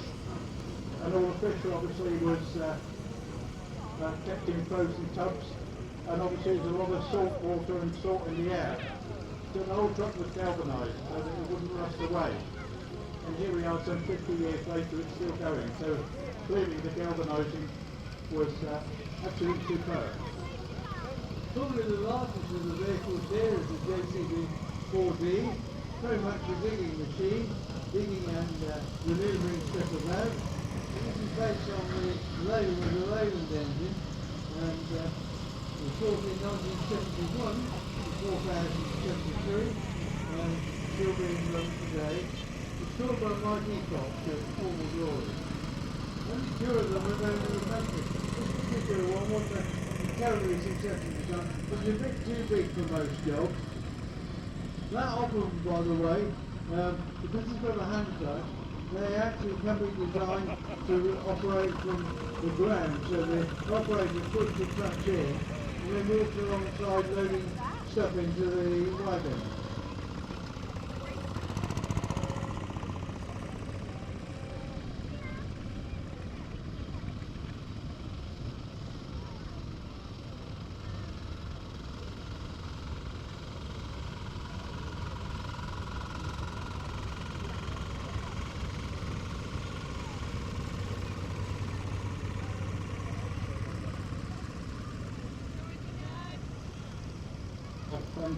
say you're in a factory area feeding the machinery, the operator took it off the truck, swing the handle 180 degrees, and able to walk the truck back into either the press, the lathe or whatever. The only figures will say were two smoky old diesel engines, but of course that was the day before health and safety regulations, so if we went into a welding shop, which was probably pretty smoky at the best of times, only to be followed up with a Mr. Diesel, I would think the air got pretty thick. But the usually trucks as well, and the quantum trucks, they were all designed for the... For places where snow was a bit of a problem, and they could go. So we start off with a nice little Land Rover. Then we go on a bit to, still with leaf-sprung Land Rovers, but modernise the design a bit. Slightly bigger engine, a bit more reliable, but still in the right direction. Then of course the Air Ministry got involved and said they wanted like the Land Rover, but could you make it a bit narrower for us to put into the areas you're doing? And they did that, so they cut the wings down a bit, they narrowed the axles a bit, and they put slightly different wheels on there, and they produced the lightweight Land Rover. Meanwhile, other members of the ministry were working on the basis we can't lift the Land Rover you've got, let's get a bigger vehicle to move it. So having got all these lightweight Land Rovers, they then found that they could quite easily handle a normal Land Rover for sale. So they only made about 5,000 of those lightweight Land Rovers, and they were a bit of a nuisance. This is from the 1966, still with the leaf springs, and they weigh quite good. Another of the Series 1s, that gives you a good representation inside there. Keeps the magnet control. This of course is rather more civilised. This is the later Land Rover. You've now got coil springs, you've got comfort, you've got a diesel engine, you've got one little start. But it's still very much recognisably as a Land Rover. In fact, they more or less use the shape as a trademark.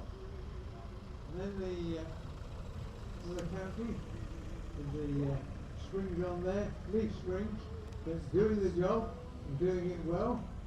You went on a bit further back, you went to the Series 3 Land Rover with springs, controlled by Willie Giddings, who's driving it.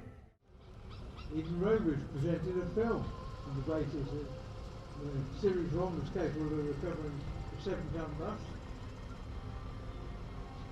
There were an awful lot of things went down over the years.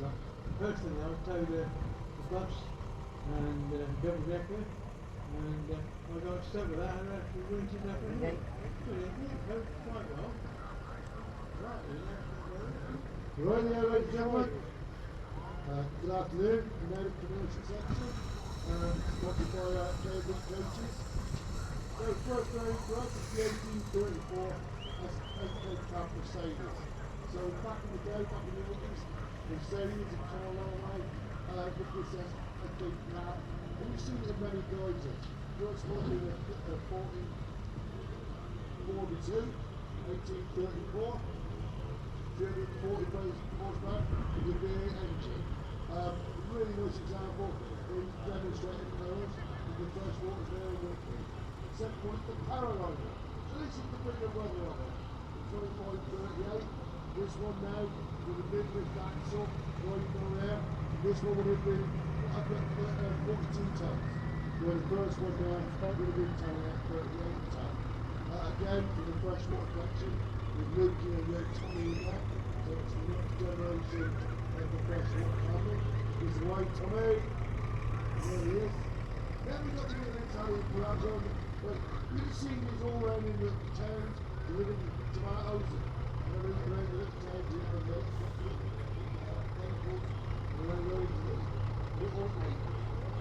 They actually do erase these units. I'm not very marketing on that. Then we've got the little Morris Spider, with wide car and narrow tyres. They were everywhere in the snow. Made for years, used on this, done it in many disguises, for travellers, for cars, for people like that. Now we get the big K-work. This one would have been an Australian guns, although it's an American chassis. It was made for the Australian market for the right-hand drive with a 4-12-foot axle. High air filters with this. Then we've got swinging trailers with the FH12 forward height, Globetrotter 420, four-wheel drive track unit, four-wheel track unit, very nice example. There we go, we got the FH12. You notice the roof is lower on this one, Jamaican roof, just by Jim Elliott. So this one is a 4-62, but it's got the middle axle lifted up to save on tyres and brakes. But it's a low cab, kind of like everyday workhorse. Behind it again is the FH12, but this one's a 4x2, but he's got the higher cab. This one worked in the television industry, European productions, went all over Europe with different TV crews and worked within the industry. 4x2 on air from Whale & Cullen. Now we've got Lisa, although the truck looks the same, this is the FH12, but this is the version 2.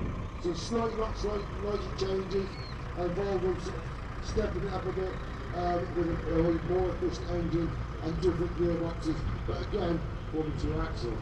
Then we come up with Jeep in the Chris 8 Adapt. This is really bringing it up now to the modern trucks. So this one on Euro 6, on low emissions, centre lift axle, but if you notice it's got no wing mirrors. Now sort of being 65 years old,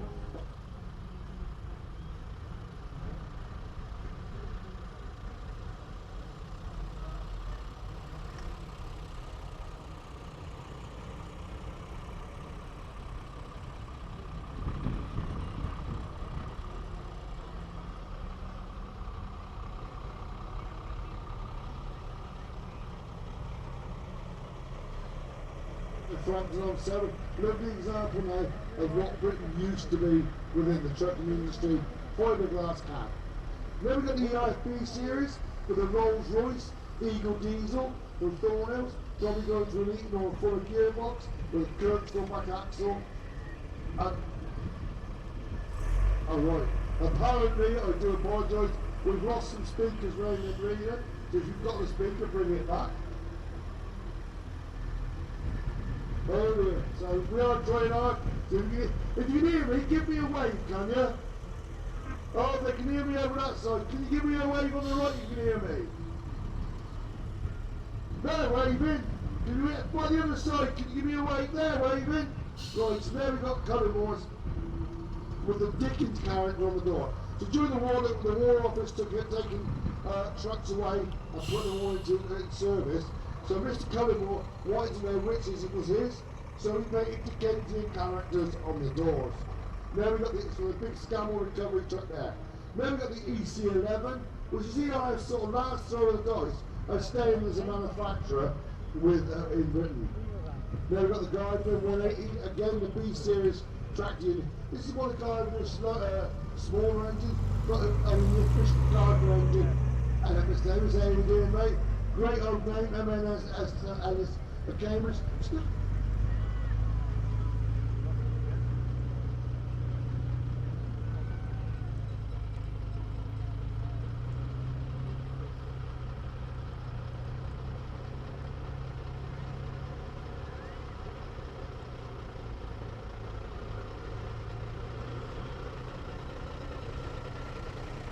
We've always got a lovely 8-wheelers. Twin steer at the front, 32-ton maximum capacity. Followed by the little Bowden, the Mickey Mouse, the 2-stroke engine, major back shop. Absolute little workhorse in its day. Probably a 10-ton carrying capacity, drop sides, so it would then become a flatbed. Got the Bedford AJ van, major aquatic. So this is based on the Viva car. Little, sort of like that was a half-ton weight. Oh, yeah, lovely little now we've got the emanator M&S Ellis, as you see now, the ones you've got again. This is the EC14, the big cam Cummins. Now this is Cummins is sort of a wonderful workhorse, absolutely loads of power, probably going to a twin split gearbox on there.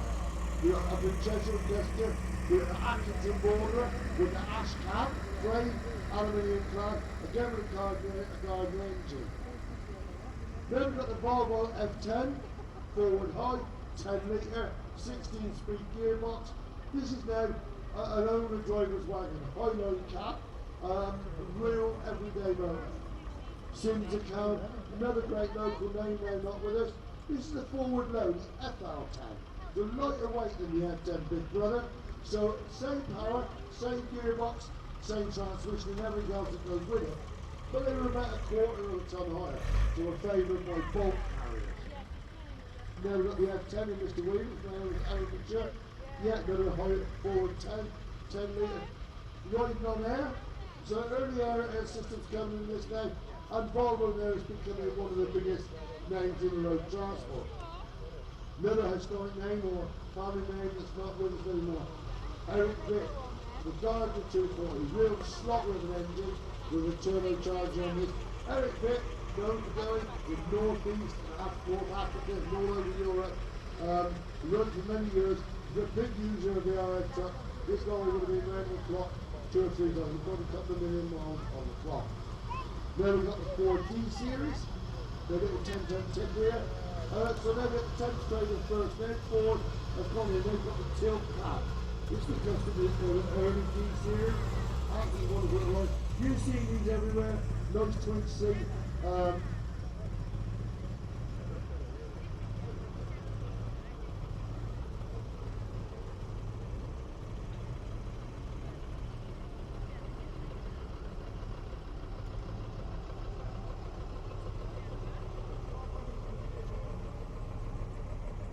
V8 Perkins engine, what a restoration. Now we've got the Ford Model T, usually only in black, a little bit Model T. So, yeah, so to see it in blue is wonderful, it's a little truck, little petrol truck.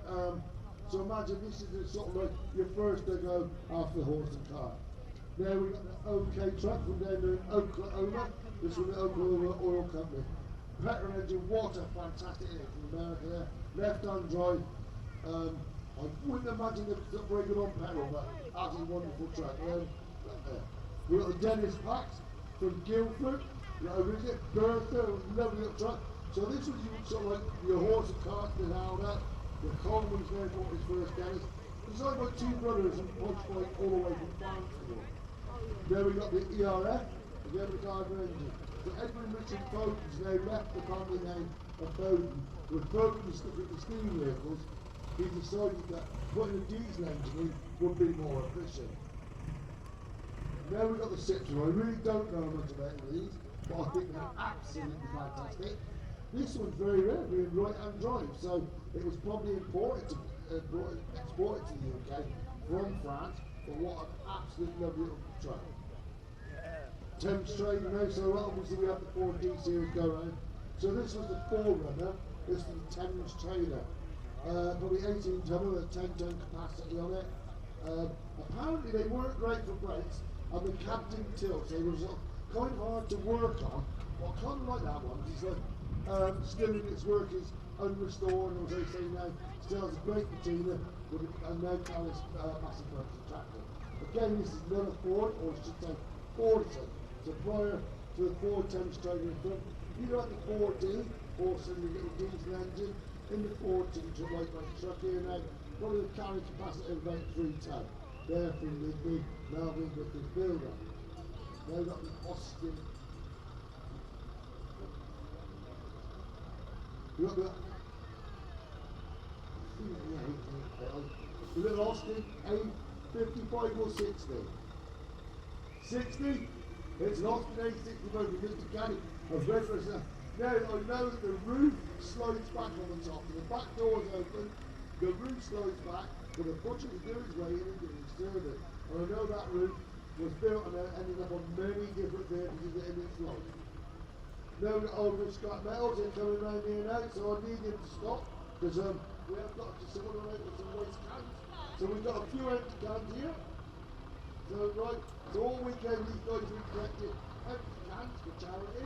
They're going to weigh them all in, and it's I'm not quite sure all the scrap metals has got a tow bar on it, So perhaps that bands on its last network. But if you've got any aluminium codes you want to get rid of at the moment, it's stop being chuck one. Right, now we've got the big Scanias coming on heavy haulage. The R500, V8 engine, David Saunders. Absolutely wonderful. Hard to believe that these are working trucks. I mean, look at the condition of that. Not over the top, it's absolutely enough to make it look good. On air, Euro 6 engine, really good and efficient on fuel, and again, no emission, and no impact on the motor.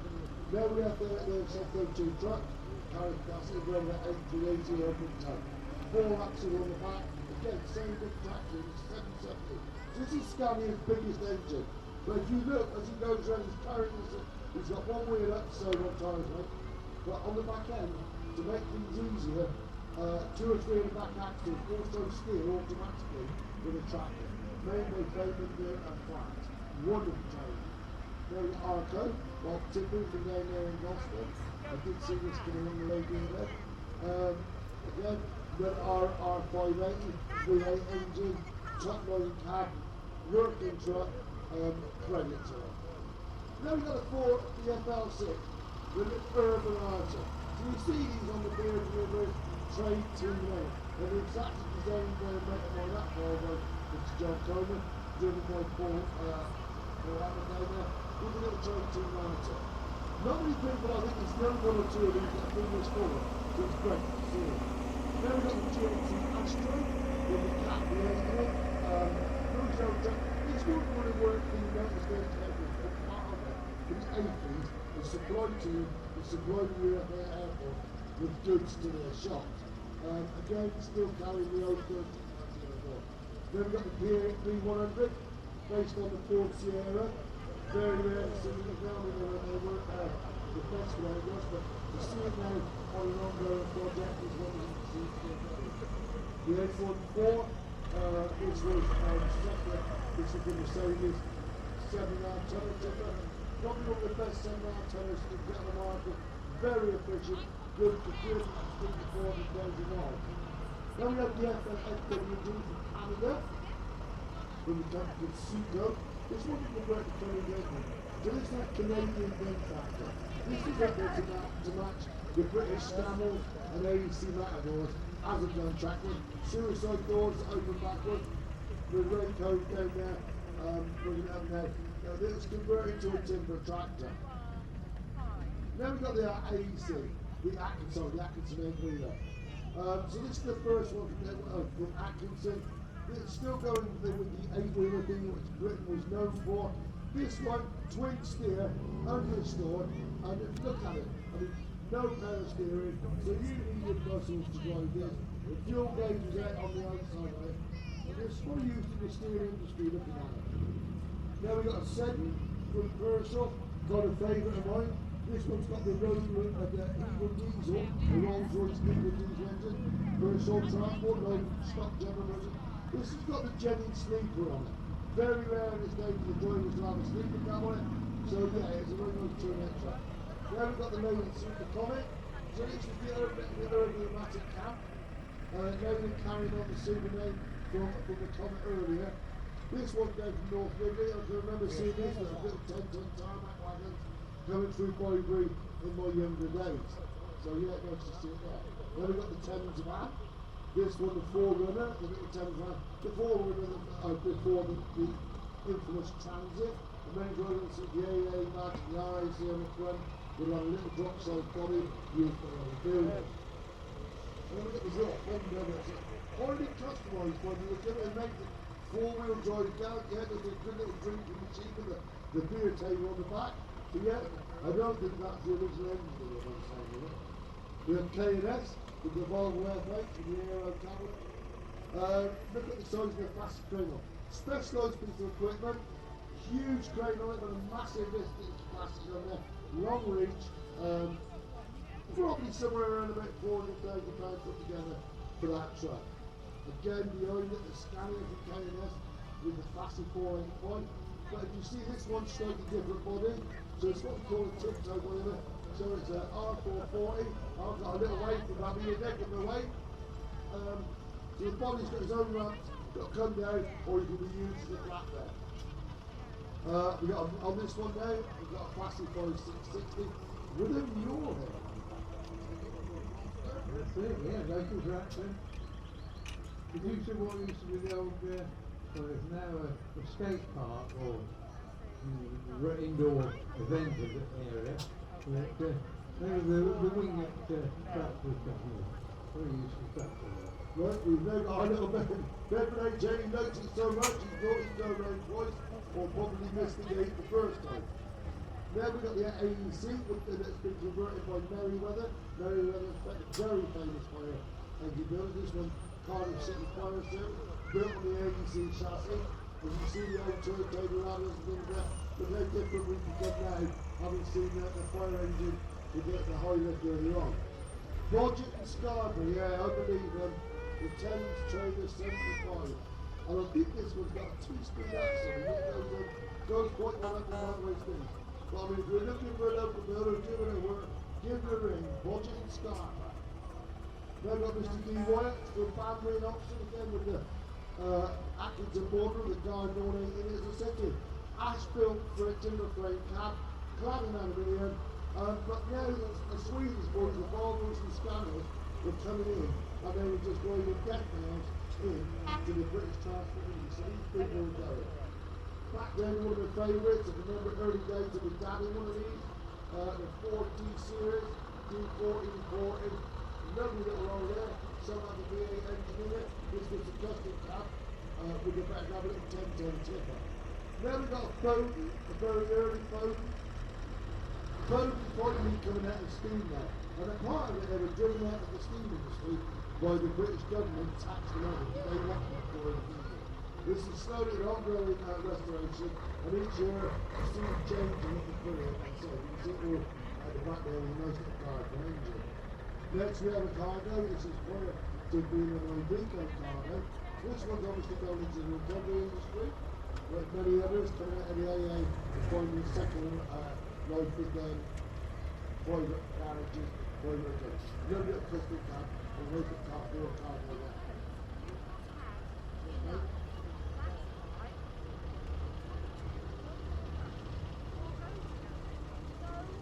Quick now, if you're hungry, all pasties at the pasty shop are now down to £4. Yes, you heard it here, £7 down to 4. Now we've got the big scallion top line. With a beer. Yeah, a lot of these people are just frozen, and many of them just staying within the custom show track. We've got the same scallion. Now this one's got the lower cap, but the bonnet at the front. So this is the T-cap. This is giving the driver a flat 4, and there's a lovely camera on the zone for John Wayne Bank, again with the V8 engine. Followed by the Volvo Aero, with Freddie Murphy on the side. So now we're really coming into sort of like the latter part of Volvo's. Euro 6 540 engine, no blade, traction level. Then we've got the heavy haulage, there the F10 with the intercooler in it, RLC, another well-known name from Cheltenham.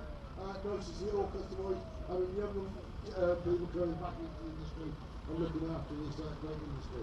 We've got our DAF, 180 from Longshot, Skipwire, followed by second DAF, AF, again. I believe these skip trucks going in and out of quarries, tips, builders merchants, and the other way. Now we've got the FM, the Ford and middleweight Volvo, the 330 Euro 6. Smith's our waste bin. Probably carrying our waste bins away at the end of the week. So thank you, Smith, for keeping the site tidy. Now we've got an FH12 coming round. This one in the lower cab. Again, it would have been rated at 38 spots up to 42 tons. So yeah, just nice nice early FH12. Probably have to change over from the F series. Thank you very much. We're Aldridge Metals, cleaning up the Cotswolds there, as I said. This is going to run. This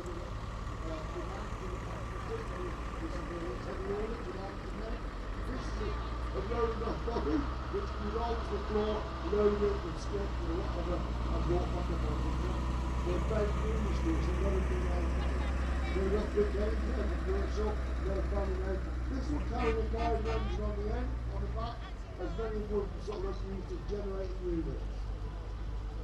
The FH12. This is one of my favourite, very strikeful.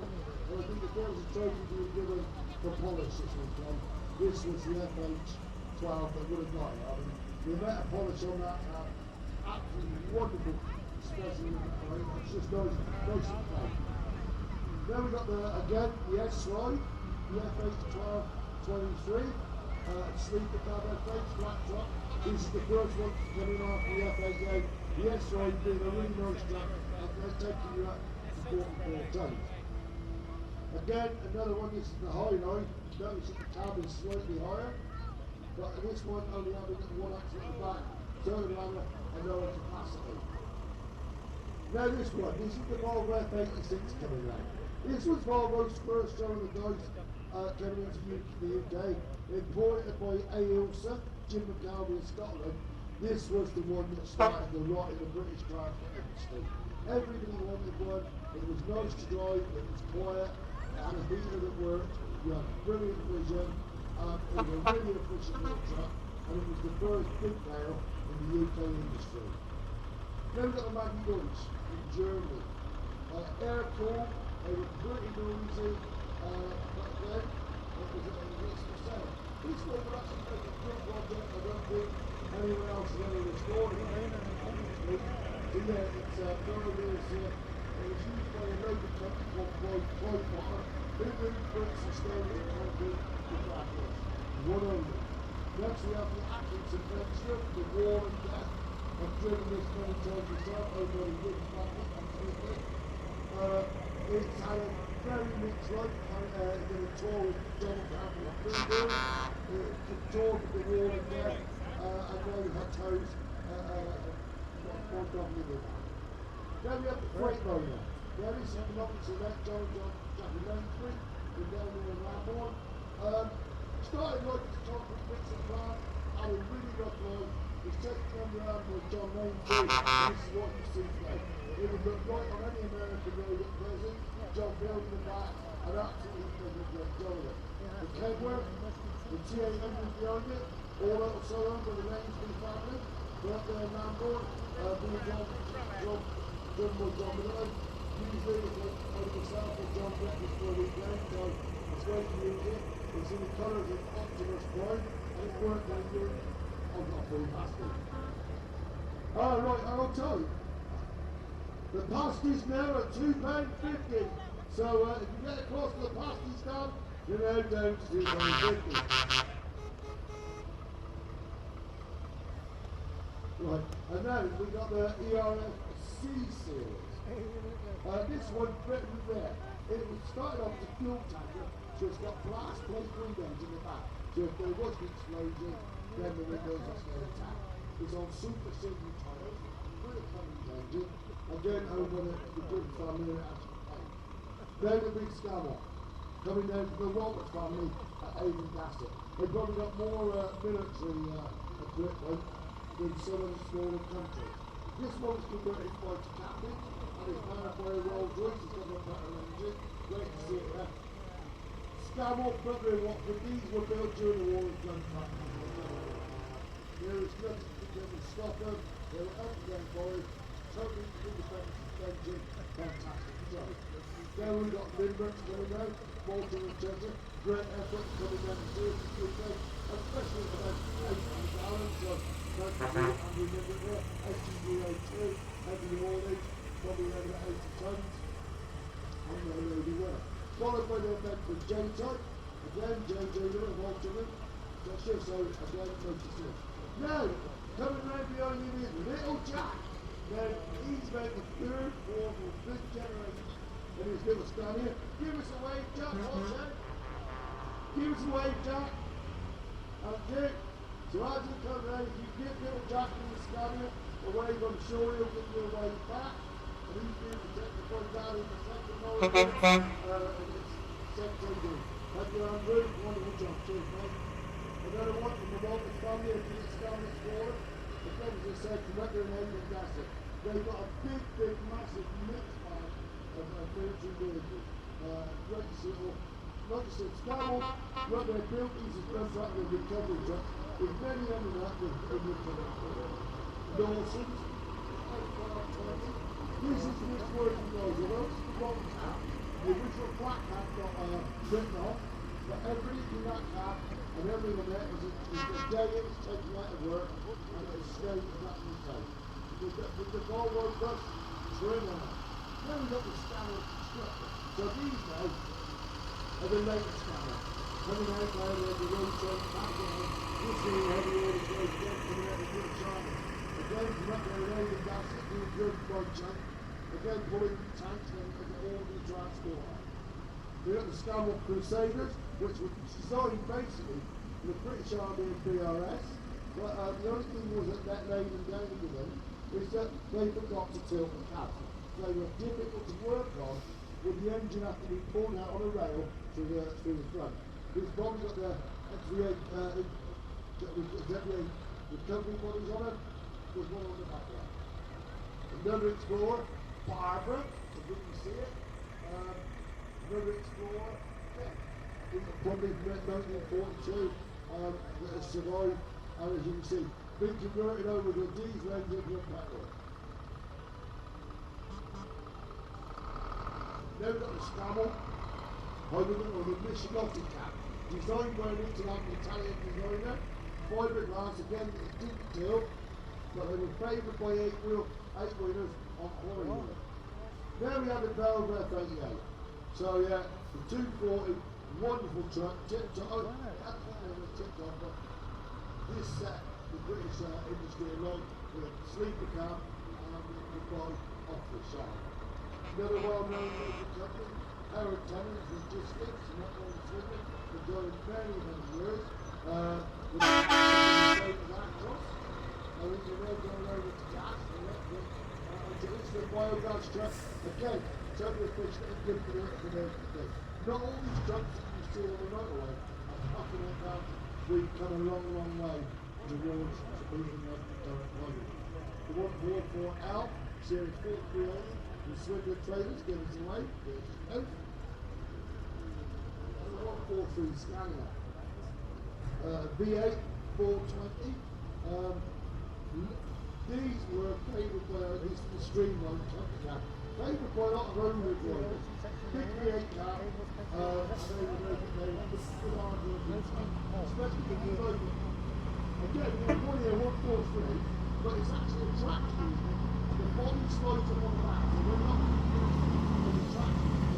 How we do as a rigid. Obviously, a shell boat, but what started like as a fire engine.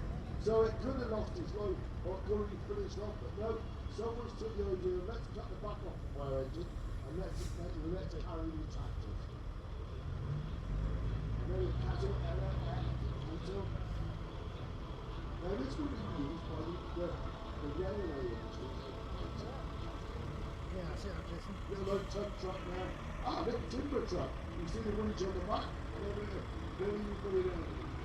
Now the imposter, Edwards in front there, the Scarborough over in the garden.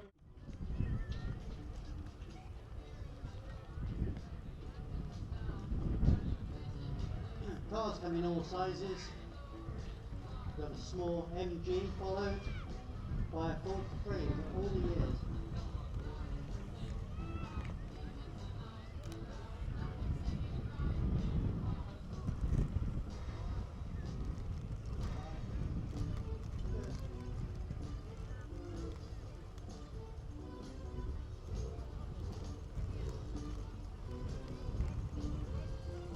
Ford Capri there used to be in every single street. Now a very rare sight, they fetch really, really good money now. They made them 1.6, a 2 litre, there was even a 2.8 which was a laser edition, and they also made a 3 litre which was quite happy to throw you off the road if you weren't careful.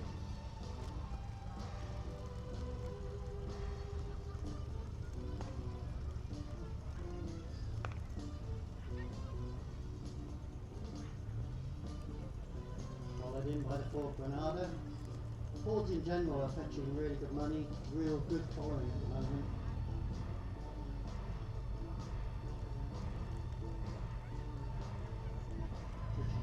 prestigious Jaguar. 4.2 litre. All that horsepower, and yet you're sat on a cushion. It floats on air, that car. Ford Escort, one of Ford's most successful models. The Ford Escort ran for 5 decades. We sold millions of them. A later Saab here, 2006. Saab was aeronautical manufacturer, and sadly ceased trading in 2016. Saabs are now becoming quite sought after, quite collectible. It's a 2006 model. Early Ford Mondeo, they were quite notorious for having lots of duct tape on their bumpers. This one's been nicely looked after. The Enthusiast Club of British Motors are here this weekend and done a wonderful display of their club stand. Here we have a little mini metro. The early mini metros were a hatchback version of a mini basically. They used the A-Class series engine, 998s and 1275s. They're a really nippy, economical car. They were later replaced and followed on by the Rover 100, the best for a K series. There's always something in the ring to throw in. You go around twice. This chap thinks he's Elvis. He's not working in a chip shop. Ford Sierra replaced the Ford Cortina. We did a saloon and a hatchback. F-Series? No, hatchback. 1941. It's just 1921 half-ton pickup. 1941 half-ton pickup there.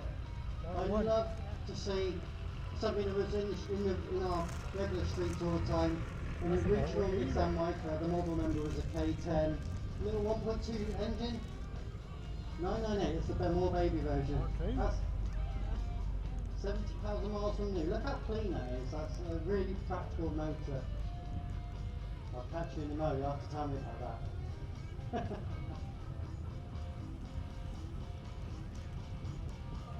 If you were going to hold up a bank in the 1920s, that's what the movies think you would do it in. 1929 Cadillac there, only one left, you're looking at it here, self-serving.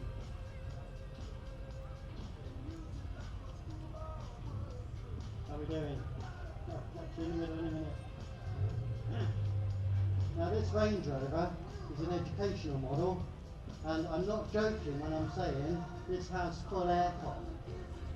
And first Range Rover ever to have full aircon, and I don't mean his chassis is Nissan. It has no heater though, which I don't think he minds today. We've got the Range Rovers coming in sort of date order procession there, going from a prototype always.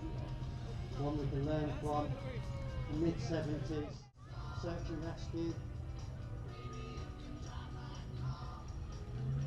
And a very luxurious model. The 43 is just doing laps.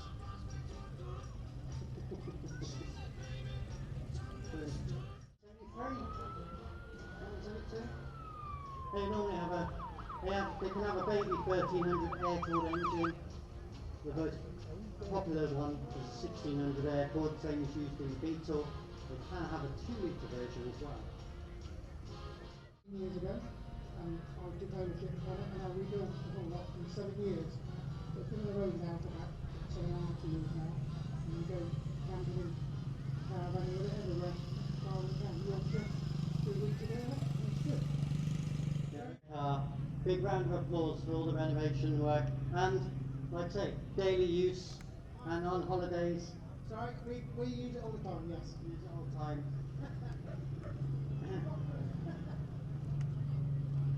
The arena doesn't finish after the cars are in. We've got the wonderful soapbox derby today.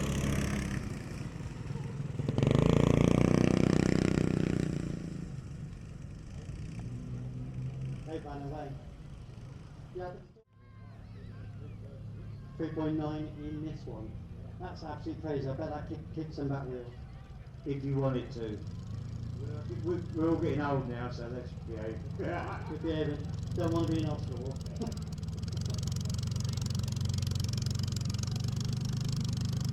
We mentioned this one earlier, but if you could tell us, educate me, because I'm not up on the Americans. Right?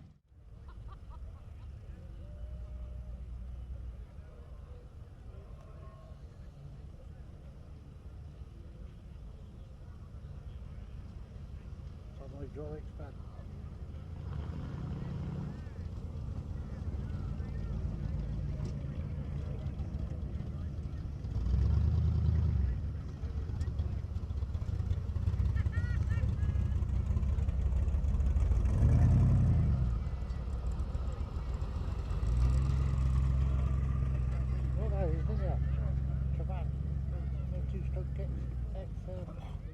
But they've managed to bridge it over so that it's all on one.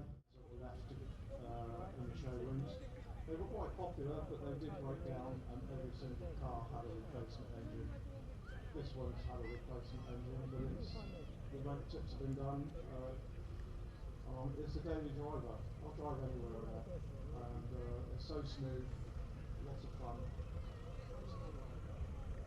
It's in excellent condition. It's at 48,000 miles. From new, 48,000 miles, driven daily. Really, owner there, really enjoying this car. And I think the next car with someone actually sat willing to talk in it is the... Several generations, you'll see the bonnet change and so on. Later on they went on to a K series, a 1.1 and a 1.4 K series engine.